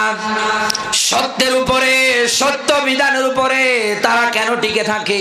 কেন তারা দ্বীনের পথ থেকে, ইসলামের পথ থেকে ফিরে আসে না? এইবার আমি আপনাকে না আসার কারণ বলছি। কোরআনে কারীম জানিয়েছে, আল্লাহ তাখাফু ওয়ালা তাহজানু ওয়া আবশিরু বিল জান্নাতিল্লাতী একটু ভালো করে খেয়াল করেন, সূরা হামিম সেজদা 41 নাম্বার সূরা 24 নাম্বার পারা 4 নাম্বার রুকু 30 নাম্বার আয়াতের মাঝের অংশ থেকে এবার আরেকটু তথ্য নেই। এখানে যারা হাফেজ আলেম জ্ঞানী মানুষ বসে আছেন, শিক্ষিত মানুষ যারা বসে আছেন, তাদের কাছে আমার প্রশ্ন, ওই যে তাতানাজ্জালু আলাইহিমুল মালাইকা, তাতানাজ্জালু এই শব্দটা বর্তমান কালকে যেমন বোঝায়, ভবিষ্যৎ কালকে ওইভাবেই বোঝায়। তার মানে আমাদের কাছে ইতিহাস এই আয়াত থেকে তথ্য পাই, বদরের ময়দানে দিনের পথে ইসলামের পথে টিকে থাকতে গিয়ে বাধাগ্রস্ত যখনই হয়েছে, আলফিম 1000 ফেরেশতা পাঠিয়ে সহযোগিতা করেছে কে? আরো জোরে বলে। তাহলে এই আয়াত থেকে এটাই পাওয়া যায়, দুনিয়ায় ফেরেশতা নাজিলের মাধ্যম দুইটা কারণে ফেরেশতা জমিনে নাজিল হয়। এক নম্বরে দিনের পথে সংগ্রাম লড়াই করতে গিয়ে যদি আপনি আটকে যান, বাধাগ্রস্ত হয়ে যান, আল্লাহ ফেরেশতা পাঠিয়ে বদরে যেমন সহযোগিতা করেছে, ভবিষ্যতে কিয়ামতের আগ পর্যন্ত করতে গিয়ে বাধা বিপত্তি হলে আল্লাহ নিজে ফেরেশতা পাঠিয়ে আপনাকে সহযোগিতা করবে। 2 নাম্বার তো এই তথ্যটা দেওয়ার জন্যই তো আয়াতটা বললাম। 2 নাম্বারে এই দুনিয়ার ময়দানে কোন মুমিন, কোন ইমানদার এদের জান কবজের সময় যখন হয়ে যায়, তখন ফেরেশতারা শিয়রের কাছে এসে সান্ত্বনা দেয়, ডাক দিয়ে বলে আল্লাহ তাখাফু ওয়ালা তাহজানু, বলেন আল্লাহু আকবার। ডাক দিয়ে বলে আল্লাহর বান্দা তোমার কোনো ভয় নেই। কিসের ভয়, কেমন ভয়, এইটা আমাদের জানার বিষয়। আমি যখন স্টেজে আসছিলাম, আমিনুল ভাই এই চেয়ারে বসার পরে একটা শব্দের ব্যাখ্যা বলেছিলেন, যত সমত সূরা তাওবার 119 নম্বর আয়াত, ইয়া আইয়ুহাল্লাযীনা আমানুত্তাকুল্লাহ আকুনু মা'আস সাদিকিন। এই আয়াতটা উনি বললেন যে আমানুত্তাকুল্লাহ আর খাউফ, কোরআনে এই 2 রকম শব্দ ভয়ের ব্যাপারে আল্লাহ নিজে ব্যাখ্যা দিয়েছে ধারাবাহিকভাবে। আমানুত্তাকুল্লাহ, আল্লাহর নিষিদ্ধ যত কাজ আছে ওইগুলোকে আপনাকে ঘৃণা করে ভয় করে জনমকার মতো ছেড়ে দিয়ে আসা লাগবে, কোনদিন আর ওই কাজের কাছে যাওয়া যাবে না। যাবো না। যেমন এই দুনিয়ায় যারা সুদ খায়, দুনিয়ায় যারা ঘুষ খায়, দুনিয়ায় যারা জুলুম করে, অন্যায় অবিচার নির্যাতনের কাতার বন্দী, এই মানুষগুলোকে এখান থেকে শিক্ষা নেওয়া লাগবে। আল্লাহ আমি তোমাকে ভয় করি, তোমাকে যেহেতু ভয় করি, তোমার ভয় ভীতি অন্তরে লালন পালন করার পরে চিরদিনের জন্য হারাম কাজ ছেড়ে দিয়ে আসলাম, আল্লাহ তুমি আমারই কবুল করে নাও। তাহলে না আপনি আল্লাহর কাছে গ্রহণযোগ্য হবেন, কবুল হবে। আর একটা শব্দ, সেটা আমি নিজে তেলাওয়াত করলাম, খৌফ। এই খৌফ মানে সাধারণ ভয়। খৌফ মানে বলেন বলেন বলেন, নাহলে কালকে আবার গীবত করবেন। খৌফ মানে কি? সাধারণ ভয়। বাঘ দেখলে যেরকম ভয় হয়, সাপ দেখলে যেরকম ভয় হয়, এই দুনিয়ার ময়দানে এরকম যত আকার ইঙ্গিত আছে, সেটা বললে আপনি বোঝেন আল্লাহ তাআলা বলেন এই রকম সাধারণ ভয়। আর ইমানদার যারা হয় তাদের কাছে ফাঁসির দড়িটা পর্যন্ত এই রকম সাধারণ ভয় ভীতি অন্তরে লালিত পালিত হয়। কারণ ফেরেশতারা আসার পর পরেই তাকে ডাক দিয়ে বলে আল্লাহ তাখাফু, এ বান্দা তোমার কোনো ভয় নেই। কথা কার? আরো জোরে বলেন। এই জন্য বেশি রাতে দিতেন, এই লোক উঠে যাস, এই বাবা এই বসো। এজন্য 10টা থেকে দিতে হয়। আপনারা আমার দিতে দিতে একবারে 11টা 11:30 বাজালেন। কি অবস্থা না? উঠলে কথা বলা যায়। সাপ্রাইলবাসী ভালো করে খেয়াল করেন, ইমানদার যারা হয়, সত্যের কাতার বন্দী মুসলমানের মধ্যে যারা হয়, ওরাই দুনিয়ার ময়দানে কোনদিন কোন জায়গায় ভয় করে না। কারণ ফেরেশতারা আসার পরে তার কানের কাছে মেসেজ দেয়, সান্ত্বনা দেয়। 2 নম্বরে ফেরেশতারা তাদেরকে ডাক দিয়ে বলে ওয়ালা তাহজানু, তোমার কোনো চিন্তা নেই। ওয়াবশিরু বিল জান্নাতিল্লাতি, ওই জান্নাতের সুসংবাদ তুমি গ্রহণ করে নাও, সেটা আমার আল্লাহ তোমাকে দেওয়ার জন্য নিজে ওয়াদাবদ্ধ হয়ে গিয়েছি। আপনি এই রকম সত্যের কাতার বন্দী হন, টিকে থাকেন, দেখবেন মালিক আপনার জন্য ফেরেশতা এরকম পাঠিয়ে আপনাকে সান্ত্বনা দেবে। আমাদের আজকে ওই পরিমাণ পর্যন্ত ঈমান আছে? আজ আমরা 500 টাকা নোটের কাছে অনেক ঈমানদাররা, টুপি দাড়িওয়ালারা বিক্রি হয়ে বসে আছি, 5 আটা গোলাম হয়ে বসে আছি, অথচ দাবি করে বিশাল বড় আল্লাহর ওলি, বিশাল বড় ঈমানদার। এই ঈমানদারের, এই মুসলমানিত্বের 4 পয়সার মূল্য আল্লাহর কাছে নেই। আপনি মুসলমান হন, এইরকম মুসলমান হন। এতগুলো কথা আমি আপনাকে গপ বলে ফেললাম। এই জায়গা থেকে আমি যে মূল মেসেজ, মূল বাণী, বক্তব্য আপনার কাছে যেটা ওঠাতে চাচ্ছিলাম, সেটা হচ্ছে মাঝামাঝি অবস্থানকারী। একটু ভালো করে বোঝার চেষ্টা করেন। এই দুনিয়ার ময়দানে মুনাফিক যারা হয়, ওরা ইসলামের আংশিক মানে আর আংশিক মানে না। একথা বলে না কেন? অথচ সূরা বাকারা 2 নাম্বার সূরা 2 নাম্বার পারা 208 নাম্বার আয়াতের প্রথম অংশেই আল্লাহ ব্যাখ্যা দিয়েছেন, উদখুলু ফিস সিলমি কাফা। আল্লাহ তাআলা বলেন, আমি তোকে বলছি তুই আমার ইসলাম যদি মানতে চাস পরিপূর্ণভাবে মান। ইসলাম মানার ক্ষেত্রে আংশিক না পরিপূর্ণ? আরো জোরে বলেন। অবশ্যই অবশ্যই ইসলাম মানার ক্ষেত্রে পরিপূর্ণভাবে আপনাকে মেনে নেওয়া লাগবে, মানা লাগবে। এই দুনিয়ায় যারা মুনাফিক হবে, ওরা কোনোদিন পরিপূর্ণ ইসলাম মানবে না, ওরা আংশিক মানবে আর স্লোগান দেবে দুনিয়ায় কোথাও শান্তি নেই। একথা বলে না? দুনিয়ার কোন জায়গায় শান্তি নেই, যেদিকে তাকায় ওদিকেই তো দেখি বিশৃঙ্খলা। আরে ভাই, আপনি যদি শান্তি পেতে চান, অবশ্যই অবশ্যই এইবার আমি আপনাকে উদাহরণ দিয়ে একটু গবেষণা করে বলছি। এই যে ভাই বসে আছে, যুবক মানুষ, এই মাহফিলটা যদি নভেম্বর, ডিসেম্বর, জানুয়ারির দিকে হতো, তাহলে এই জায়গাটা পুরো সুন্দর করে সামিয়ানা দিয়ে মার্ক করে দেওয়া লাগতো, ঘিরে দেওয়া লাগতো।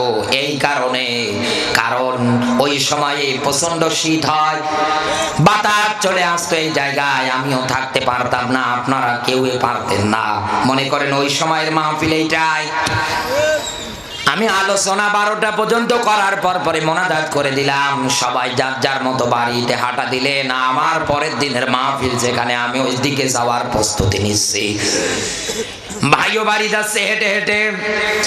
বাড়ি যাওয়ার পরে তাকে দেখছে বিছানাটা ওনার স্ত্রী সুন্দর করে গুছিয়ে রেখে দিয়েছে। বিয়ে করেছে, মাশাআল্লাহ, সুন্দর করে ওনার স্ত্রী বিছানাটা গুছিয়ে রেখে দিয়েছে, একটা লেপ কম্বল সুন্দর করে রেখে দিয়েছে। এই ভাই বিছানায় ওঠার পরে মনে করেন যদি হাঁটু পর্যন্ত ওই কম্বল আর ওই ব্ল্যাঙ্কেটটা টেনে দেয়, যদি মনস্থ করে হাঁটু পর্যন্ত দিলাম, হাঁটু থেকে পায়ের গোড়ালি পর্যন্ত যদি আমার গরম হয়, তাহলে উপরের এই দিক ওই গরম আবহাওয়া বের হয়ে মাথা অব্দি গরম হবে। কি সম্ভব? আরো জোরে বলেন। আপনারা কিছু মাইন্ড করেন না।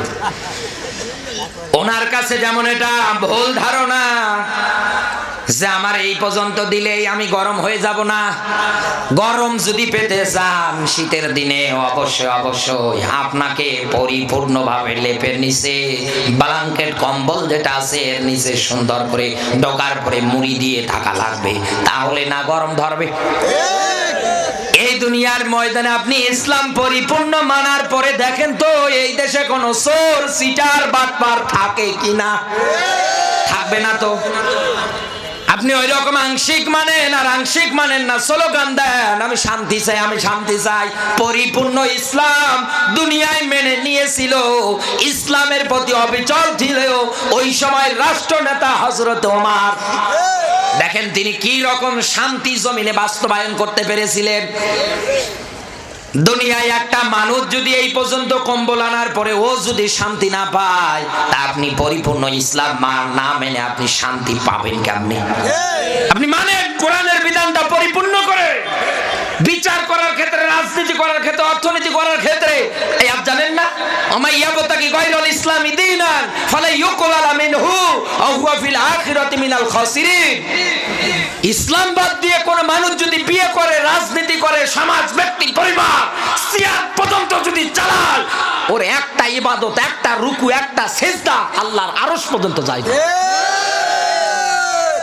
আমরা এই দেশে আজ কত দায়িত্ববান মানুষ গো, স্পষ্ট আল্লাহর আয়াত জানি, বলে না। যদি চাকরি চলে যায়, ইমামতি চলে যায়, বলে না। অথচ স্পষ্ট করে আল্লাহ কোরআন নাজিল করেছে। নবীজির সময়ে যারা ইহুদি কাতারবন্দি আলেম ছিলেন, তারা কোরআনের আয়াতের এরকম রদ বদল করে দিতেন। ব্যাখ্যা হবে একটা, তারা জাতির কাছে ব্যাখ্যা দিত আরেকটা। এই বাংলাদেশে এখন এইরকম হাজারো ইহুদি আলেম তৈরি হয়ে গেছে। যেমন আজকের এই রাতটা কত সুন্দর একটা বরকতময় রাত, শবে বরাত। এই রাত খুবই বরকতময় রাত। এই রাতের মধ্যে আল্লাহ পাক বেশিরভাগ মানুষদেরকে সাধারণ ক্ষমা ঘোষণা দেয়। দুই প্রকার মানুষ বাদে এই রাতের মধ্যে আল্লাহ প্রায় মানুষগুলোকে ক্ষমা করে। এক নম্বরে দুনিয়ার ময়দানে যারা আল্লাহর সঙ্গে শিরিক করে, এই শিরিককারী মুশরিক মানুষদের আল্লাহ মাফ করে না। দুই নম্বরে যাদের অন্তরে হিংসা থাকে, হিংসুক, এই মানুষগুলোরে আল্লাহ এই রাতে মাফ করে না। অথচ এই রাত নিয়ে আহলে হাদিসের একজন শায়েখ আখতারুজ্জামান উনি বলেছেন, এই রাতের বেলা ইবাদত বন্দেগী না করে পতিতা তলায় গেলে নাকি বেশি সওয়াব হবে। এর জোতা দিয়ে পেটানোর দরকার না। ৯৬% মুসলমানের দেশে এই কথা বলার পরেও তার কোনো কিছু হয় না, হচ্ছে না। অথচ আপনি আল্লাহর জমিনে সৃষ্টি যার, আইন তার, এই ব্যাপারে কথা বলতে যান, আপনার হাতে হাত করা ধরাবেই। কত বড় একটা আমাদের অনুভূতিতে কত বড় একটা জায়গায় আঘাত হানিয়েছে, আপনি টের পাচ্ছেন? যুবকদেরকে উদ্বুদ্ধ করতেছে পতিতালয়ে যাবার জন্য। আর আমরা মুসলমানেরা আপেল খাচ্ছি আর আঙ্গুল খাচ্ছি, কিচ্ছু করতে পারছি না, কিছু বলতে পারছি না। অথচ 15টা আর অধিক হাদিস বড় বড় সাহাবীদের ব্যাখ্যা বিশ্লেষণ এসেছে এই রাতের ব্যাপারে। অথচ আজ তারা নামের আগে মাওলানা, মুফতি, ডক্টর এই সেই লাগিয়ে মানুষদের কাছে বিভ্রান্ত করছে। সাধারণ যুবক যারা আছে এদেশে তো এমনি নষ্ট হয়ে গিয়েছে, তাদেরকে আরো ওই খারাপ জায়গায় উদ্বুদ্ধ করছে জিনা ব্যভিচারের জন্য। ৯৬% মুসলমানের দেশে আজ তাদের বিচার হয় না। তাদের বিচারের জন্য কেউ আন্দোলনও করে না, আন্দোলন করে দুনিয়ার শ্রেষ্ঠতম মুফাসসিরদের বিরুদ্ধে। আল্লাহ তোকে যে কোন জাহান্নামে রাখবে আমার মাঝে মাঝে চিন্তা হয়। আমার বন্ধুরা একটু ভালো করে মনোযোগ দেবেন। হযরত ওমর পরিপূর্ণভাবে ইসলাম দুনিয়ার ময়দানে মেনেছিলেন এবং তার ওই সময় যারা ছিল তাদের জীবনের পর্যন্ত পরিপূর্ণ বিধান, ইসলামী নিয়ম নীতি সব জায়গায় কায়েম করেছিলেন। শান্তি যে জমিনে আসে তার বাস্তব দৃষ্টান্ত বলছি। হযরত ওমর গভীর রজনীতে মরুভূমির পথ দিয়ে, বর্ডার সাইড গুলো দিয়ে তিনি হাঁটতেছেন। রাতের বেলা তিনি রাষ্ট্র জনগণের খোঁজ খবর নিতেন। তিনি রাতের বেলা হাঁটাহাঁটি করছেন।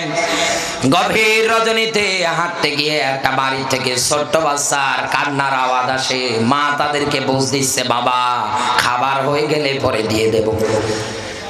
অথচ মা ওই মুহূর্তে ঘরের মধ্যে কোনো খাবার নেই, পাতিলের মধ্যে পাথর উঠিয়ে তা দেয়। সাপ্রাইলবাসী বিবেক দিয়ে বলেন তো পাথর কি খাওয়া যায়? হযরত ওমর কথোপকথন গুলো শুনতেছে। সন্তানটা ডাক দিয়ে বলে, মা তুমি না বললে যে মুসলিমদের রাষ্ট্রে এখন আমরা, আর মুসলিমদের রাষ্ট্রের লিডার যিনি, নেতা যিনি, তার নাম ওমর। তিনি আসবেই খাবার দাঁড়ে দাঁড়ে মানুষের খোঁজ খবর নেওয়ার ক্ষেত্রে তিনি বড়ই অটুট, দায়িত্ব পালনের ক্ষেত্রে তিনি বড়ই অটুট, দায়িত্ব পালনের কোনো অবহেলা তিনি করে না। সকালের দিকে আমরা এই জায়গায় তাবু টাঙ্গালাম, চাইলাম ওমর কখন আসবে? তুমি বললে হ্যাঁ ওমর আসবে দুপুর বেলা। মা দুপুর হয়ে গেল, ওমর তো আসে না। দুপুর বেলা জিজ্ঞাসা করলাম, কই তোমার ওমর? তুমি বলেছিলে বিকালে আসবে। বিকালে বললাম, কই আসলো না? তুমি বললে রাতের বেলা আসবে। ও মা এখন রাত তো চতুর্দিকে গভীর, ছোট্ট ছোট্ট বাচ্চাগুলো মায়ের কোলে দুগ্ধ পান করার পরে আরামসে ঘুমিয়ে গেল।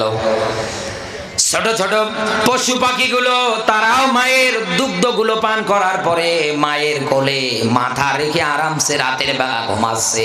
অথচ দেখো তোমার আমার পেটে কোনো খাবার নেই, ক্ষুধার যন্ত্রণায় কাঁদছি, তোমার ওমর তো আসলো না। হযরত ওমর কথোপকথন শোনার পরে দরজার সামনে দাঁড়িয়ে নরম কণ্ঠে চিকন গলায় ডাক দেয়, আম্মা। ভিতর থেকে মহিলাটা চিন্তা করে, হয়তো কোনো পথিক এই দিক দিয়ে যাচ্ছিল, গভীর রাতে পথ হারিয়ে ফেলেছে, আশ্রয় চায়। আমার নিজের ঘরে কিছু নেই, আমি সাহায্য সহযোগিতা করব কেমন করে? ভিতর থেকে মহিলাটা কর্কশ ভাষায় ডাক দিয়ে বলে, পথিক, আমার ঘরে সহযোগিতা করার মতো, দেওয়ার মতো কোনো কিছু নেই, তুমি অন্য দরজায় যাও। এই জায়গায় একটা পয়েন্ট লুকিয়ে আছে। ওমর কিন্তু মহিলার দরজার সামনে দাঁড়িয়ে ডাক দিয়ে বলেছিল নরম সুরে, আম্মা। তার মানে ওমরের মনে কোনো খারাপ চিন্তা আছে? আরো জোরে বলেন, কোনো খারাপ চিন্তা নেই, কারণ তিনি মা ডেকে ফেলেছেন। এরপরেও ভিতর থেকে মহিলাটা কর্কশ ভাষা কেন ব্যবহার করলেন? কারণ কোরআনের স্পষ্ট ব্যাখ্যা, এই দুনিয়ার ময়দানে বাহির থেকে কোনো মানুষ যদি ভিতরে ডাক দেয়, ভিতরে যদি কোনো পুরুষ মানুষ না থাকে, মহিলা যদি থাকে, তারা কর্কশ ভাষা যেন ব্যবহার করে। আর আমরা ভাই নেই বাড়িতে, গিয়ে ডাকছে ভাই, বলে ভাই তো বাড়িতে নেই, গিয়েছে কোথায়? বলে বাজারে। তা আসছিলাম একটু ভাইয়ের দরকারে, বলে ভাই নেই, আমি তো আসি, আসেন। ধর্ষণ তো এই জন্য হয়। বিড়ালের সামনে শুটকি মাছ দিয়ে বলছে বিড়াল খাবি না। বিড়াল কি ফতোয়া মানবে? হযরত ওমর নরম কণ্ঠে ডাক দিয়ে বলে, আম্মা, দরজাটা একটু খোলেন। দরজা খোলার পরে ওমর তাকিয়ে দেখে পাতিলের মধ্যে পাথর উঠিয়ে তা দেয়। ছোট্ট বাচ্চাগুলো হাউমাউ করে কাঁদছে ক্ষুধার যন্ত্রণায়। এক দৌড়ে চলে গেলেন বাইতুল মালের কাছে, ডাক দিয়ে বলেন, আসলাম, তরকারি যা আছে জলদি করে বটলা তৈরি করে দাও। হযরতে আসলাম গিয়ে আটা ঢোকালেন, পাকা খেজুর ছিলেন, ওইগুলো বের করে করে বস্তায় সুন্দর করে পোটলা আকারে তৈরি করলেন। ডাক দিয়ে বললেন, ও নবীর সাহাবী খলিফাতুল মুসলিমিন, পোটলা রেডি হয়ে গেছে। ওমর ডাক দিয়ে বললেন, এই পোটলাটা এবার মাথার উপরে চাপিয়ে দাও। আসলাম ডাক দিয়ে বলে, খলিফা, আপনি অর্থ জানেন, আপনি পোটলা বহন করবেন, আমি কি জন্য আছি? না, এই পোটলা আমি আপনারে বহন করতে দেব না। সঙ্গে সঙ্গে ওমর ডাক দিয়ে বলে, আসলাম, দেরি করো না, আমি যে দৃশ্য দেখে এসেছি, খাবার যদি পৌঁছাতে না পারি, আর কিছু যদি হয়ে যায়, কিয়ামতে আল্লাহ যদি সামনে দাঁড় করিয়ে ডাক দিয়ে বলে, ওমর, জনগণের দায়িত্ব নিয়েছিলে, পালন করতে পারোনি, কি জবাব আমি দেব? হযরত ওমর ডাক দিয়ে বলে, আসলাম, কথা বাড়িও না, পোটলা দাও। আসলাম ডাক দিয়ে বলে, না, দেব না। বিশ্ব নবীর সাহাবী হযরত ওমর ডাক দিয়ে বলেন, আসলাম, পোটলা দিতে রাজি না? বলে, না, আমি বহন করব, আমি তো এই কাজের যোগ্য, আপনি তো এই কাজের যোগ্য না। হযরত ওমর ডাক দিয়ে বলেন, আসলাম, তোমারে বলছি কথা বাড়িও না, পোটলা যদি নিতে চাও, এইবার আমি দেওয়ার জন্য রাজি আছি। আমি ওমরের যদি কিয়ামতের ময়দানে এই রকম একটা পাপের পোটলা তৈরি হয়ে যায়, খারাপ অপকর্মের একটা বোঝা যদি তৈরি হয়ে যায়, তুমি যদি রাজি থাকো কিয়ামতে বহন করবা, তাহলে আজকের পোটলা আমি তোমাকে দেব বহন করার জন্য। আমার বন্ধুরা, সঙ্গে সঙ্গে আসলাম সরে আসলেন। আসার পরে পোটলা সঙ্গে সঙ্গে ওমরের কাঁধের মধ্যে চাপিয়ে দিলেন। মরুভূমির পথ ভেবে ওমর দৌড়াচ্ছে পোটলা নিয়ে। ঘরের ভিতরে যাওয়ার পরে নিজে আগুন ধরালেন, নিজে রুটি তৈরি করলেন গরম পানি দিয়ে। এরপর পরে পাকা খেজুরগুলো সুন্দর করে নিয়ে বাচ্চাগুলোর মুখের দিকে হযরতে ওমর গিয়ে দেয়। ছোট্ট বাচ্চারা ক্ষুধার যন্ত্রণায় হিংস্র কোনো পশুর সামনে খাবার দিলে যেমন কারাকারি করে, ছোট্ট বাচ্চাগুলো ওই রকম কারাকারি করে। হযরতে ওমরের দৃশ্য দেখার পরে চোখ বেয়ে বেয়ে পানিগুলো দাড়ি মোবারক স্পর্শ করে ফেলেছে। মহিলাটা ডাকিয়ে দেখে, যেই লোকটা খাবার উঠিয়ে খাওয়াচ্ছে, এই লোকটা হাউমাউ করে চোখ থেকে পানি ধরাচ্ছে। মহিলা তো ওমর চেনে না, ডাক দিয়ে বলে, কে গো তুমি? পথিক, আমার এই বাচ্চাগুলো খাওয়াতে গিয়ে তুমি এইভাবে কাঁদো কেন? তোমার মতো এত ভালো মানুষ থাকতে ওমর নেতা হয় কেমন করে, আমার তো বুঝে আসে না। হযরত ওমর ডাক দিয়ে বললেন, মা আপনি আসেন আগামীকাল রাজ দরবারে, ওই জায়গায় আমি আপনাকে আরো বেশি কিছু দেওয়ার চেষ্টা করব।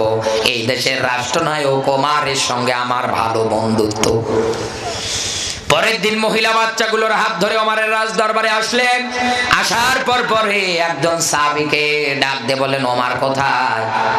নবীর সাহাবী আঙ্গুল ইশারা করে দেখিয়ে দেয়, ওই যে সাহাবীরা বসে আছে, ওর মাঝখানে মাঝের যিনি ব্যক্তি উনি ওমর। মহিলা দেখার সঙ্গে সঙ্গে পিছন দিকে হাঁটা শুরু করেছে। কি আশ্চর্য ব্যাপার, এই লোকটাই তো রাতের বেলা আমার ঘরে গেল, নিজের রুটি তৈরি করে পাকা খেজুর দিয়ে মিশ্রিত করে আমার বাচ্চার মুখে উঠাচ্ছিল।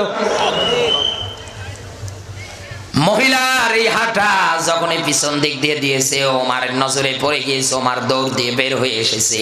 আসার পরে ডাক দিয়ে বলে, আম্মা আপনি যাবেন না, আমি জানি আপনি কষ্ট পেয়েছেন।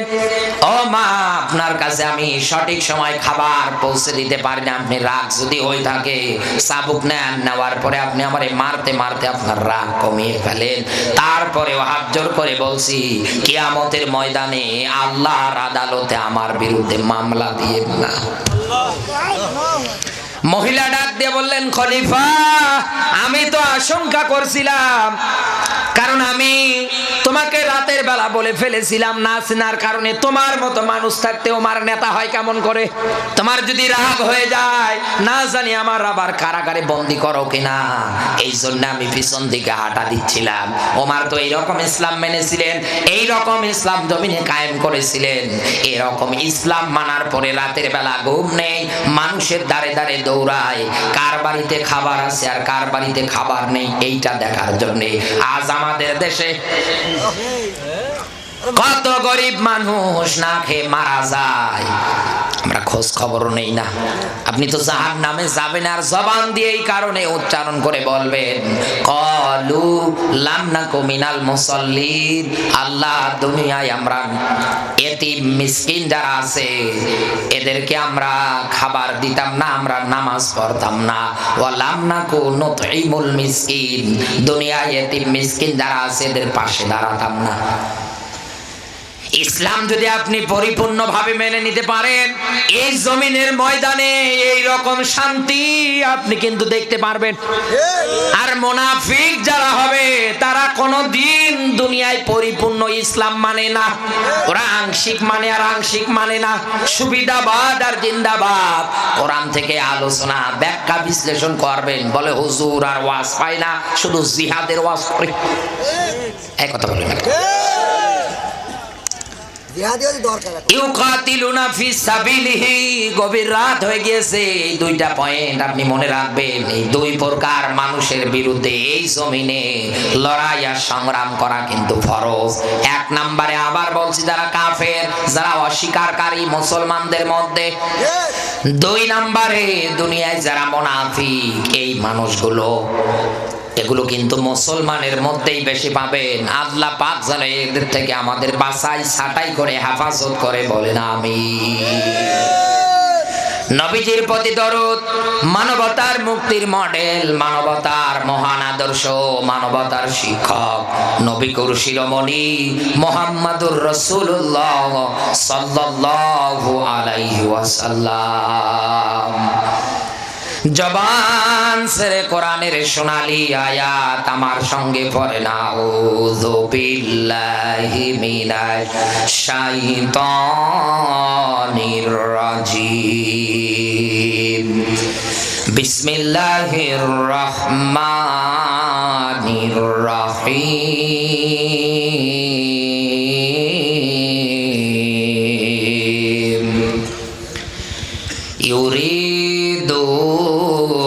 লিইউতফিউ নূরাল্লাহি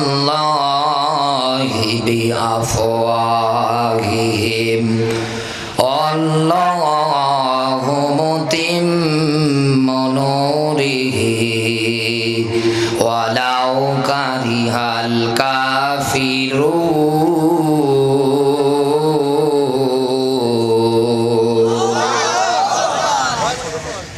সাপ্রাইলবাসী আপনি আর আমাকে আধা ঘন্টা সময় দেন।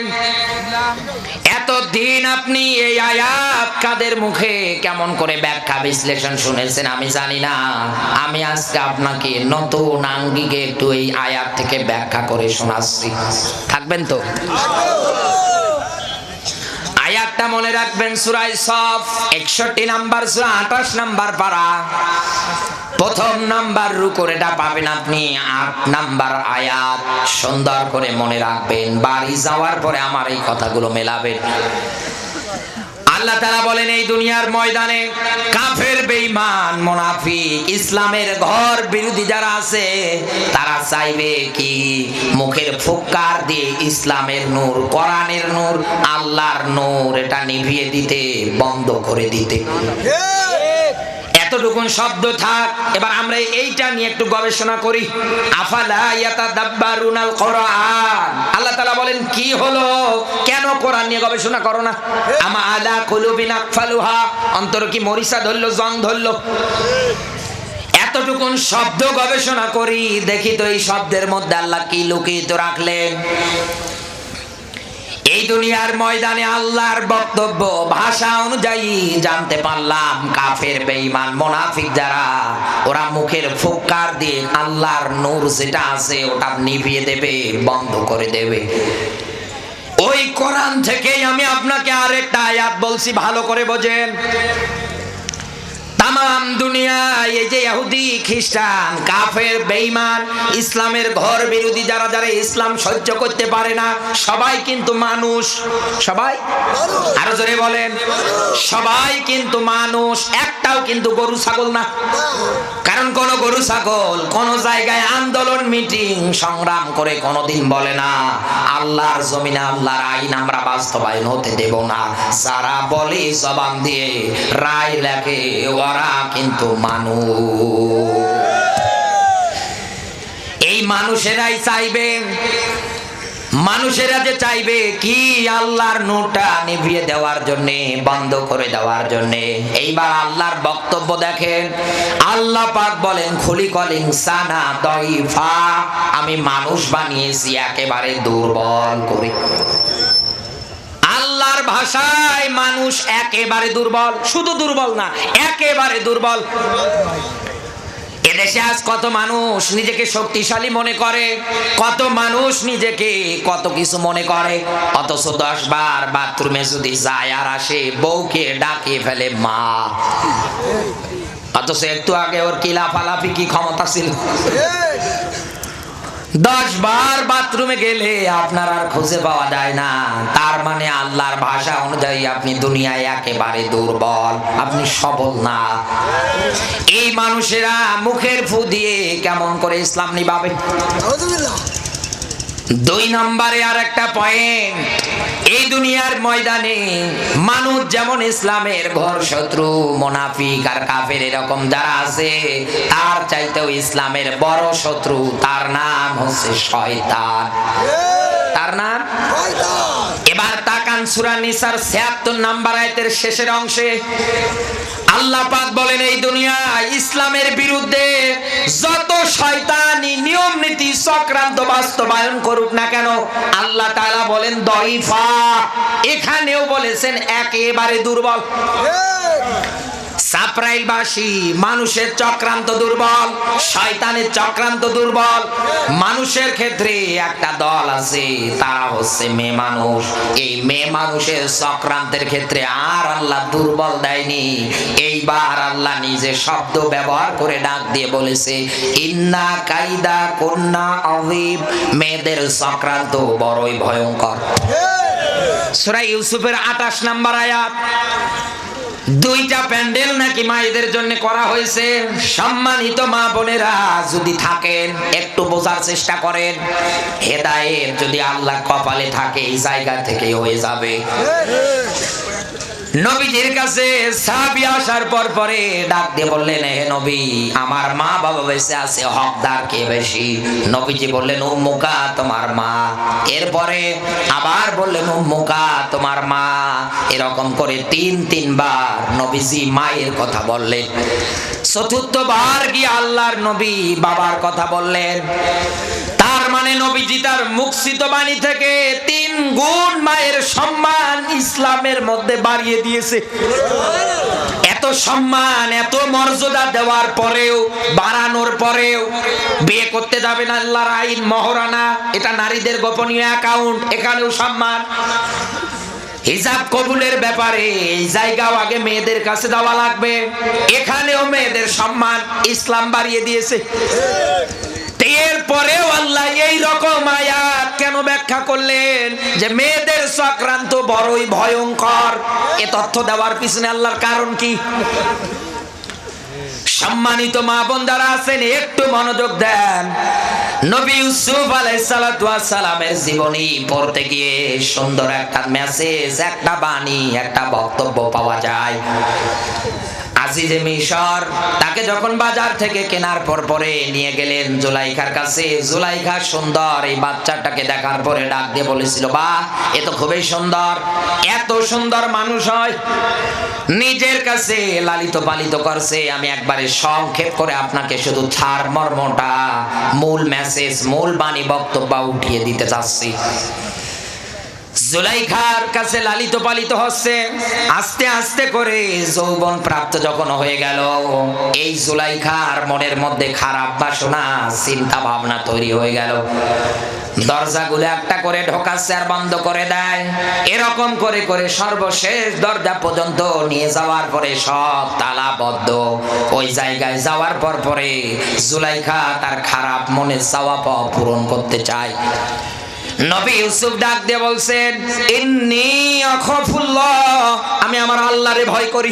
সুবহানাল্লাহ বলতে পারেন? এই কথা যখন এই নবী ইউসুফ জবান দিয়ে বলেছে, জুলাইখা ওই ঘরের মধ্যে, রুমের মধ্যে, কারণ তার কাছে রব হিসাবে তো মনে হয়েছিল মূর্তি ভাস্কর্যগুলো, কারণ তারা ওইগুলোর কাছে মাথা নত করত, সঙ্গে সঙ্গে ওইগুলো আড়াল করে করে রাখছে, ঢেকে ঢেকে রাখছে। ইউসুফ নবীকে ডাক দিয়ে বলে, এই যে রব যা আছে সব ঢেকে ফেলেছি, আর দেখবে না। নবী ইউসুফ ডাক দিয়ে বলে, আমি তো এই রবের কথা বলিনি, আমি আমার রবের কথা বলেছি, যিনি আসমান বানিয়েছে, চন্দ্র বানিয়েছে, সূর্য বানিয়েছে, এমনকি তোমাকে আমাকে পর্যন্ত বানিয়েছে, আমি ওই রবের কথা বলেছি। নবী ইউসুফ ওই জায়গার মধ্যে চরম বিপদে, এরপরেও ইমানের প্রতি অবিচল আছে। এই ইমানের প্রতি অবিচল যারা থাকে, আল্লাহর ব্যাখ্যা, ওয়াকানা হাক্কান আলাইনা নাসরুল মুমিনিন।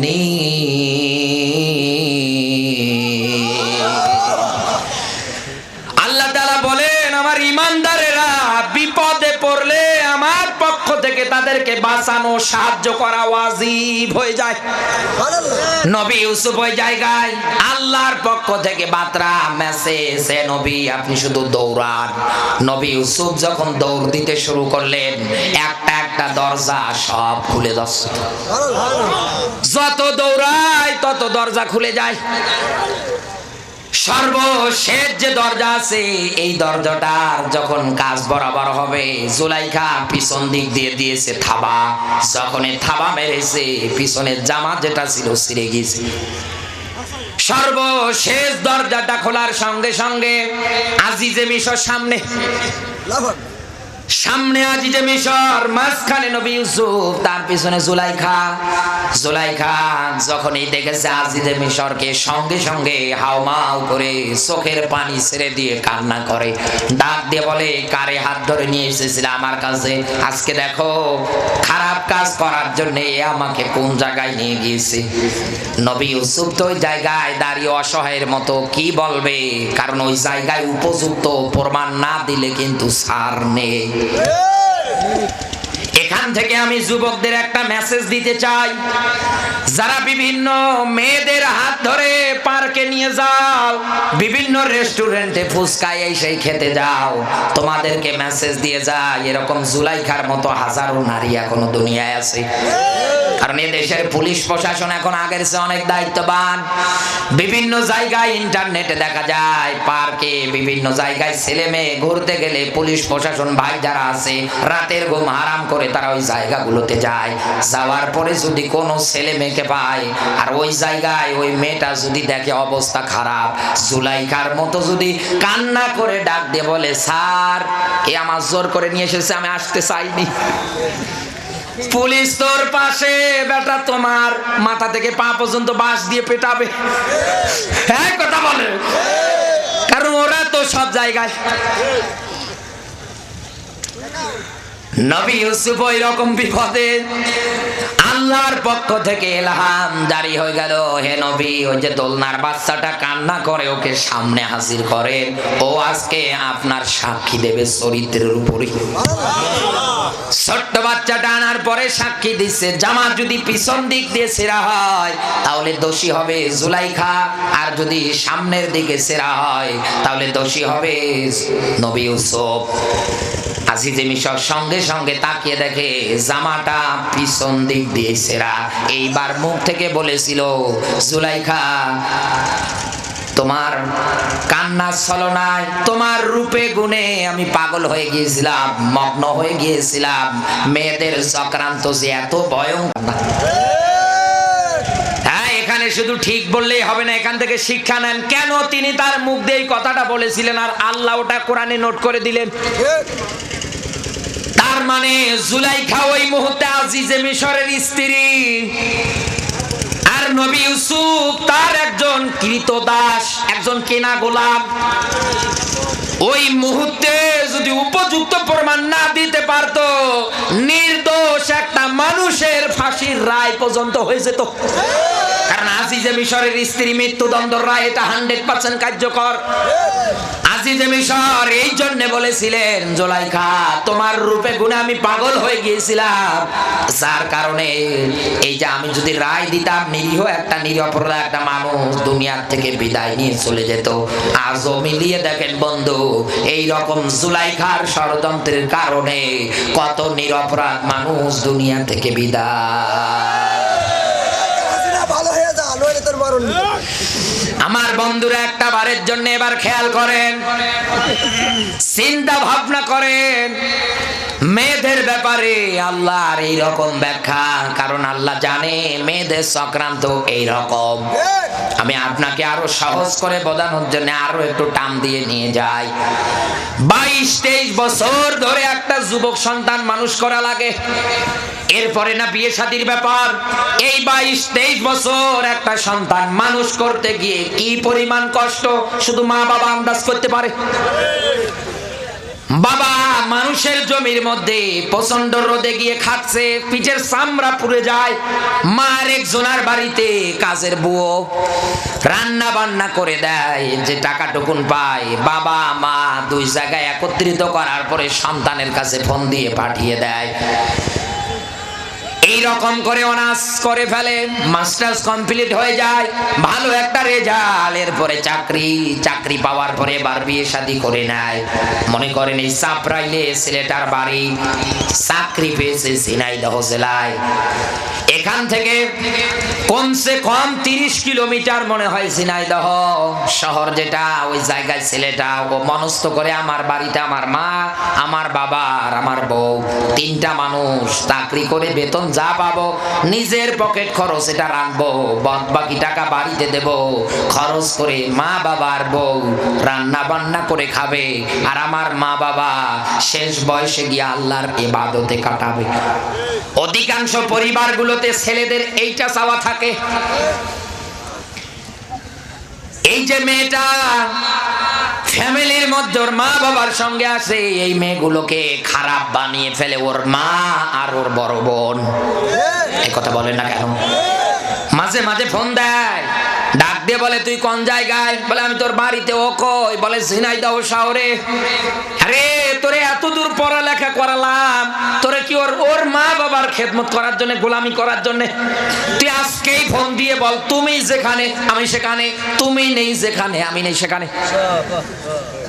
মেয়ে চিন্তা করে আমনে বললে তো কাজ হবে না, কারণ আমার স্বামীটা বাবা মাকে খুবই মহব্বত করে, ভালোবাসে, কিছু না কিছু তো করতে হবে।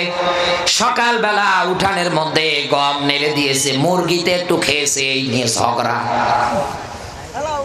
সঙ্গে সঙ্গে স্বামীর কাছে ফোন, ডাক দিয়ে বলে, স্বামী তোমার মাও ভালো না, বাবাও ভালো না, আমাকে নিয়ে যদি খেতে চাও জলদি করে বাড়ি আসো।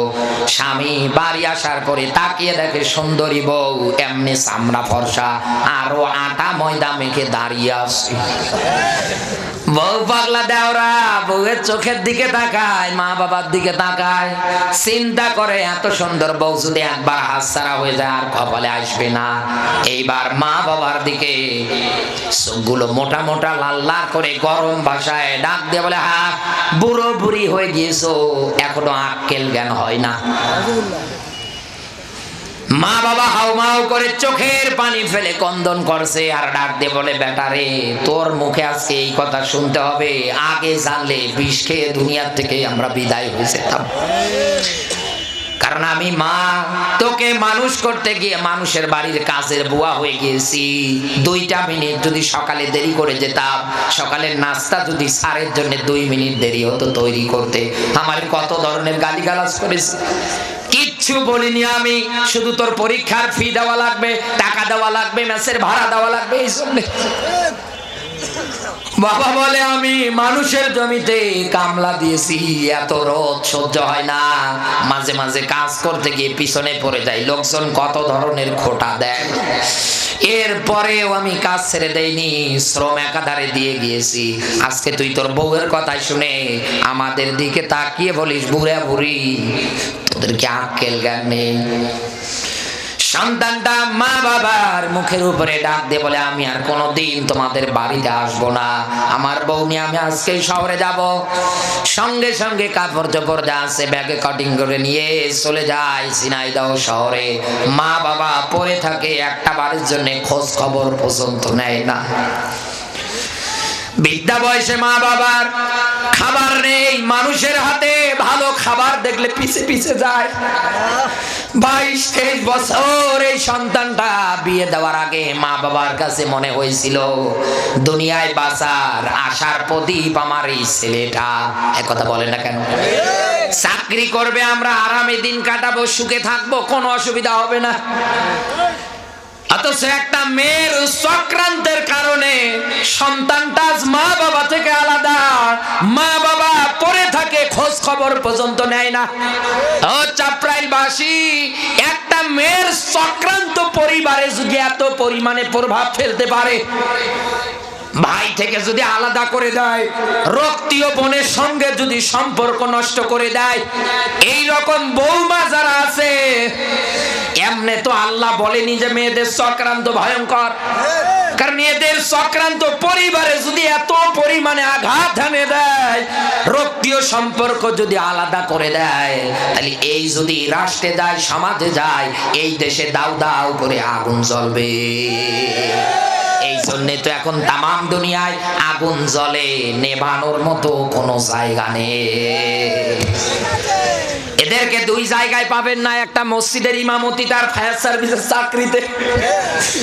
যদি আগুন লাগে পানি মনে করে কেরোসিন ঢালছে, এক কথা বলে না।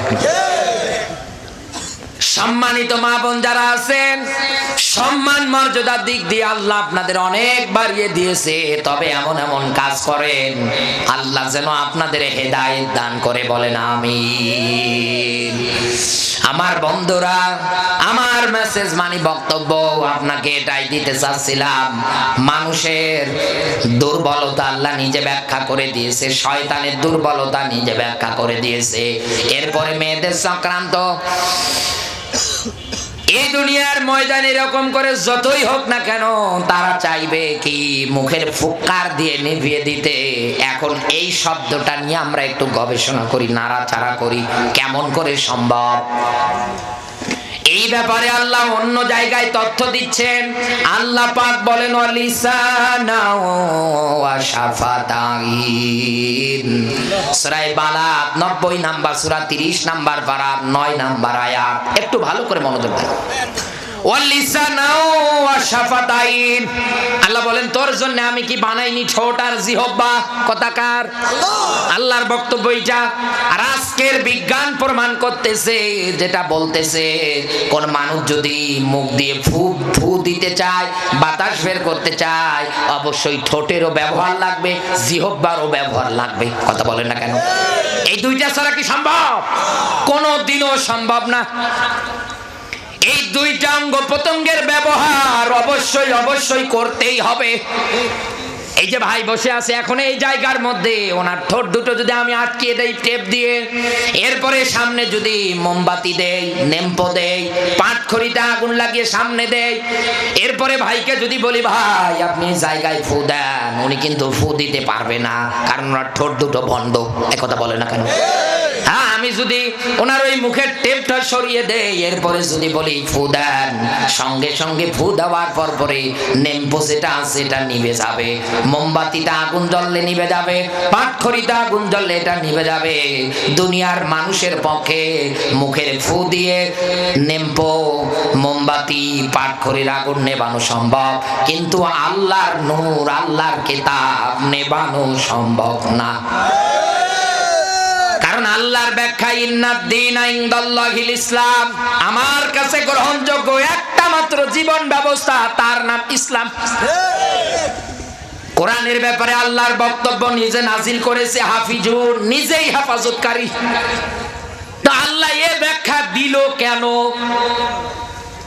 দেওয়ার পিছনে এবার কারণ বলছি। আপনি তো সেই মুখের ফু নিয়ে পড়ে আছেন। আল্লাহ মুখের ফু বলতে দুনিয়ার মানুষদেরকে এটাই মেসেজ দিতে চেয়েছে, এই দুনিয়া ইসলাম বিদায় করার জন্য, কোরআন বিদায় করার জন্য দুনিয়ার মানুষ মুখটাকে ব্যবহার করবে, জিহ্বাটাকে ব্যবহার করবে, ঠোঁটকে ব্যবহার করে হাজার হাজার মিথ্যা কথা সমাজে রটাবে, রাষ্ট্রে রটাবে, দেশ বিদেশে সাপ্লাই করে দেবে। মানুষ যেন ইসলামের পথ থেকে, কোরআনের পথ থেকে দূরে সরে আসে, এই জন্যে তারা তাদের এই ঠোঁট আর জিহ্বা কাজে লাগিয়ে হাজার হাজার মিথ্যা কথা বলবে। যেমন বলেছিলেন আবু জাহেল। ওই সময়ের মধ্যে লোকজন যখন নবীজির দিকে যেতে লাগলেন, আবু জাহেল ওদের কাছে গিয়ে বলতো, যেও না, ও একটা পাগল, ও একটা কবি, ও একটা জাদুকর, যদি তোমরা ওর কাছে যাও তোমরাও পাগল হয়ে যাবা। লোকজন বলতো হ্যাঁ, কি বললে? বলে হ্যাঁ পাগল, তোমরা যদি যাও পাগল হয়ে যাবা। লোকজন বলতো আবু জাহেল এ কেমন পাগল, যার কাছে গেলে পরে আমরা নিজেরাও পাগল হয়ে যাব, এই পাগল না দেখে তো বাড়ি যাওয়া যাবে না, তার মানে আমরা যাবই। আবু জাহেল চাচ্ছে দ্বীনের ইসলামটার প্রসারণা যেন না হয়, মানুষ যেন জানতে না পারে, আমার আল্লাহর কুদরত কাজ করে আরো প্রসারণা বেড়ে যায়। নাম্বারে পয়েন্ট এটা মনে রাখবেন, এই দুনিয়ায় কাফের বেঈমানেরা মুখের ফু দিয়ে ইসলাম নেভাতে পারবে না, কিন্তু এই ঠোঁট জিহ্বা কাজে লাগিয়ে হাজার হাজার মিথ্যা কথা ইসলাম কোরআনের বিরুদ্ধে রটাবে। দুই নম্বরে আল্লাহর ব্যাখ্যা অনুযায়ী ওয়াল কলামি ওয়া মা ইয়াসতুরুন, হাতে নেবে কলম। কি নেবে? আরো জোরে বলেন। ৬৪টা জেলায় যত তাফসীর মাহফিল হয়, যত কোরআনের আয়োজন হয়, যেখানেই করতে যান না কেন আপনাকে অনুমতি নেওয়া লাগবে। অথচ ৯৬ একটা মুসলমানের রাষ্ট্র, কোরআনের আয়োজন হবে, যে যার যার মতো করবে, এখানে আবার কিসের অনুমতি? তারপরেও ওরা যতক্ষণ সাইন স্বাক্ষর না করবে ততক্ষণ আপনি কোরআনের প্যান্ডেল সাজাতে পারবেন না। এই রকম করে কোরআনের প্যান্ডেল যদি না সাজানো হতো, আজকে আপনি কোরআন থেকে জানতেও পারতেন না লড়াই সংগ্রাম কাফের আর মুনাফিকদের বিরুদ্ধে হবে। এটাকে আপনি জানতেন? আপনার কর্ণ কবরে কি পৌঁছাতো? তার মানে আপনি ইসলামের নিয়ম নীতি থেকে একটু দূরে থাকতেন, আপনি জানতেন না, শুধু পড়েই যেতেন ইউকাতিলুনা ফি সাবিলিল্লাহ, কিন্তু করবেন কাদের বিরুদ্ধে বলতে পারতেন না। কাফের বেঈমান যারা আছে এই রকম করে কলম হাতে নিয়েছিল নবীজির সময়ে দারুন নদওয়ায় বসে, ওই সময় সবচাইতে বড় সংসদ। আবু জাহেল হাতে কলম নেওয়ার পরে নবীর বিরুদ্ধে আলটিমেটাম দিচ্ছে, আও একতলুকা, হে নবী আপনাকে হত্যা করব, বন্ধ করেন দ্বীনের দাওয়াত। 2 নম্বরে এই দেশ থেকে তাড়াবো, 3 নম্বরে আপনাকে জেলখানায় বন্দী করে দেব। নবীর বিরুদ্ধে 3টা আলটিমেটাম পাশ করে দিয়েছিল। আজও মিলিয়ে দেখেন আবু জাহেল কর্মকাণ্ড বাংলাদেশের সঙ্গে মিলে যায়। কত মানুষ এই দেশে আজ কোরআন প্রচার করতে পারে না, তারা এই দেশে থাকতেও পারে না। নিষ্পাপ নিরপরাধ মানুষগুলো দেশের বাইরে, যাদের মাহফিলে 12 লক্ষ 14 লক্ষ করে মানুষ হতো, একবার ওই জায়গার মধ্যে থেকে 4-5 লক্ষ মানুষ যদি সঠিক কায়দায় কোরআন বুঝতো, এই দেশে কোনোদিন কোরআনের বিরুদ্ধে ইসলামের বিরুদ্ধে কেউ আইন করতে পারতো না। আর আপনি পড়ে আছেন ওই ফু নিয়ে। এইবার আমি আপনাকে আর একটা পয়েন্ট বলছি, এই যে মোবাইলটার দিকে দৃষ্টি দেন। একজন হাজী সাহেব হজ করতে গিয়ে মনে করেন একটা মোবাইল ফোন বাজার থেকে কিনে নিয়ে এসেছে, মক্কার ওই বাজার। বাড়ি আনার পরে বাংলাদেশে সিম কার্ড নেওয়ার পরে মেগাবাইট এমবি সব আছে, ঢোকানোর পরে বারবার মন চায় আমি একটু কাবা ঘরের দৃশ্যগুলো দেখবো, কারণ আমি কাবা ঘরে এতদিন থেকে আসলাম, বারবার আমার মন চাচ্ছে আমি দেখবই। মোবাইলের ডাটা কানেকশন দিয়ে যখন ইউটিউবের ভিতরে গিয়েছে, হাজি মানুষ 3 বার হাজি, ট্রিপল হাজি, ডাটা কানেকশন দিয়ে কাবা ঘরের দৃশ্য দেখার জন্য যখন এই ইউটিউবে গিয়েছে, তাকিয়ে দেখে সর্বনাশ, পরিমণি অর্ধ উলঙ্গ অবস্থায় সামনে হাজির। হাজি মানুষ নাউজুবিল্লাহ বলে মোবাইলটা বন্ধ করে ফেলেছে। কি গো, দেখবো কাবার দৃশ্য, সামনে আসে কি।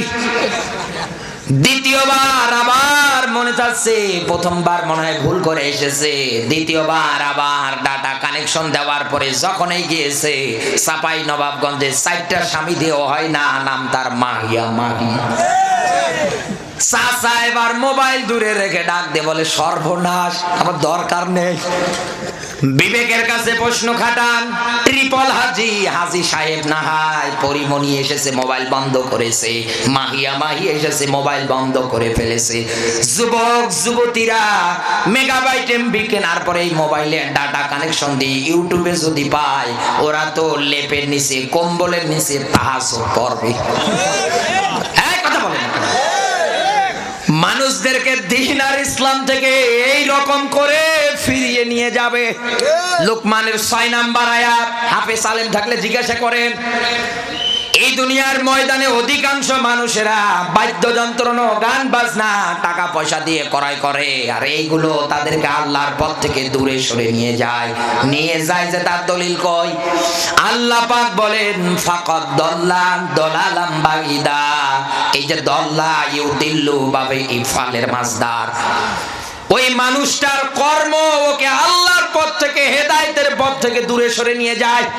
আর আল্লাহ পাক বলেন দুনিয়ায় যারা জালেম হয়, দুনিয়ায় যারা এই রকম কোয়ালিটি মেনে নেয়, ওদেরকে আমি হেদায়েত দেই না। আল্লাহ যদি হেদায়েত না দেয়, আপনি আন্দোলন মিছিল করে পাবেন? কাফের বেঈমানেরা এই রকম করে করে ইসলামের বিরুদ্ধে অবস্থান নেবে, কারণ এই মোবাইলের ইউটিউব বলেন, টিউবমেট বলেন, ভিডমেট বলেন, যত কিছু আছে সবগুলো পরিচালনা করে ইহুদি খ্রিস্টানেরা। এই আজকের ওয়াজটা কত জায়গা থেকে মিডিয়াগুলো এসেছে ভিডিও করার জন্য। ইউটিউব বলেন, ফেসবুক পেজ বলেন, লেখালেখি করতে গিয়ে একটু যদি 19-20 হয়ে যায়, ফেসবুক পেজ বলেন, ফেসবুক আইডি বলেন, ইউটিউব চ্যানেল বলেন, আর খুঁজে পাবেন না। তার মানে সব ওরা নিয়ন্ত্রণ করে। এই জন্য আমাদের এই মুহূর্তের মধ্যে করণীয় হবে, ঈমান বাঁচাতে গেলে ফিতনার জামানায় মনে রাখবেন আমার আল্লাহ আমাকে দেখতেছে। 2 নম্বরে ফেরেশতারা সব লিখতেছে।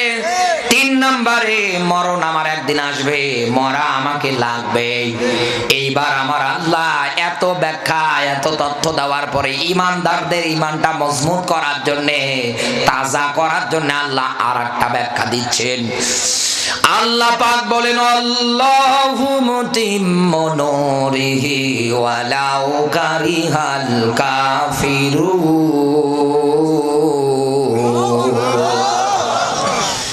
আল্লাহ তাআলা বলেন আমি কসম করে বলছি, এই রকম করে করে কাফের বেঈমানেরা, মুনাফিকেরা, ইসলাম বিদ্বেষীরা যতই দিন আর ইসলামের বিরুদ্ধাচারণ করুক না কেন, বিদায় করে দিতে চাক না কেন, আমি আল্লাহ কসম করে বলছি, আমার জমিনে দিন আর ইসলামের নিয়ম নীতি, কালেমার পতাকা একদিন না একদিন এই জমিনে উড়বে। এই কসম আলমগীর হোসেন বিপ্লবীর না, দুনিয়ার কোন মানুষের না, এই কসম যিনি করেছে তিনি কে? ওয়াকাফা বিল্লাহি ওয়াকিলা। আল্লাহ তাআলা বলেন আমার বান্দার জন্য আমি নিজেই যথেষ্ট।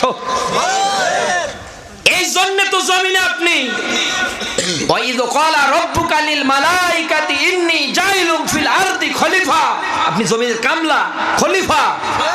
আর সেই খলিফারা আজকে জমিন পাওয়ার পরে নিজের মন মতো দুনিয়ায় চলছে, বিচারণ করে।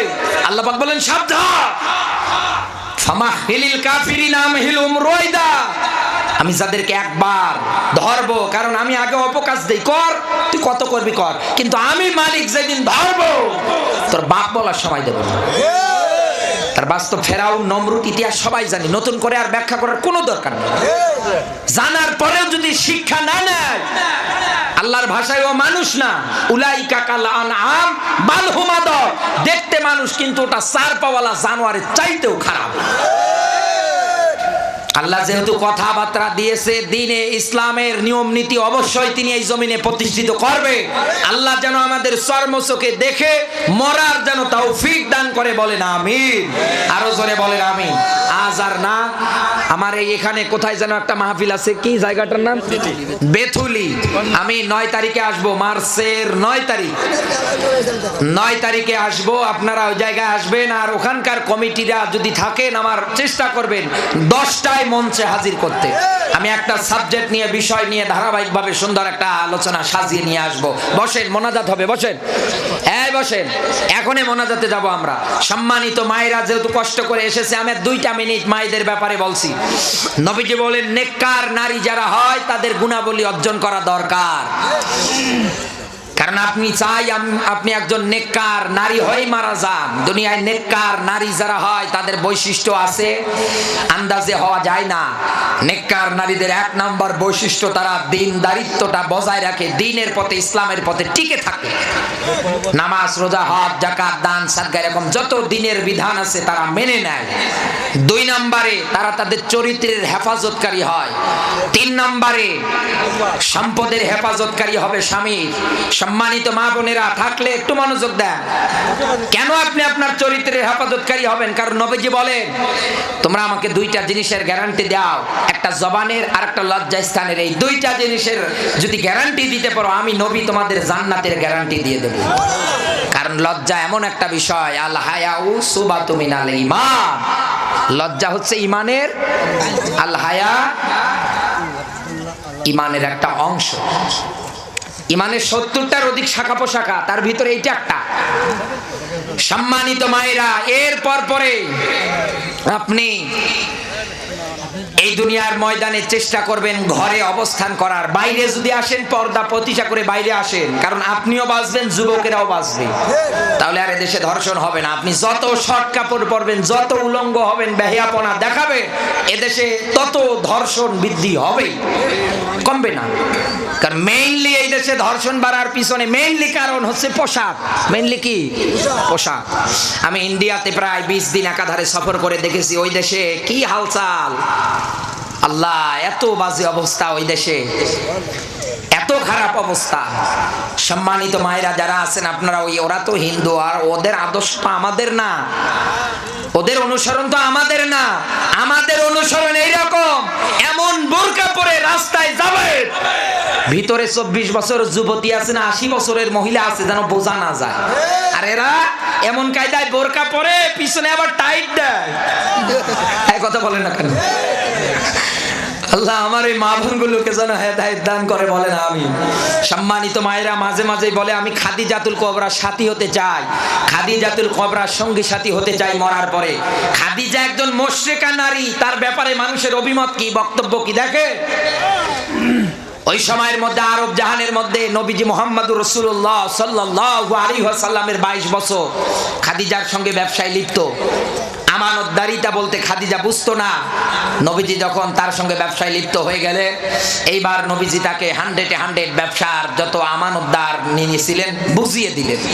খাদিজা বললেন, আমার এতদিন ভ্রান্ত ধারণা ছিল যে আমানতদারিতা বলতে কিছু নেই, কিন্তু মুহাম্মদ আমার সব ভুল ভেঙে দিয়েছে।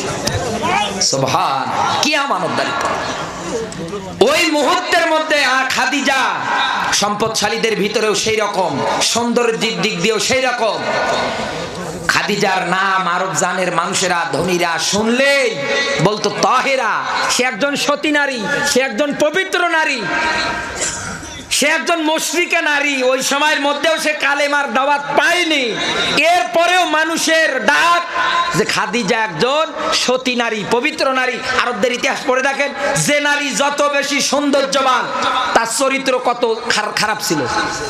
একথা বলে না কেন ওই সময়ে?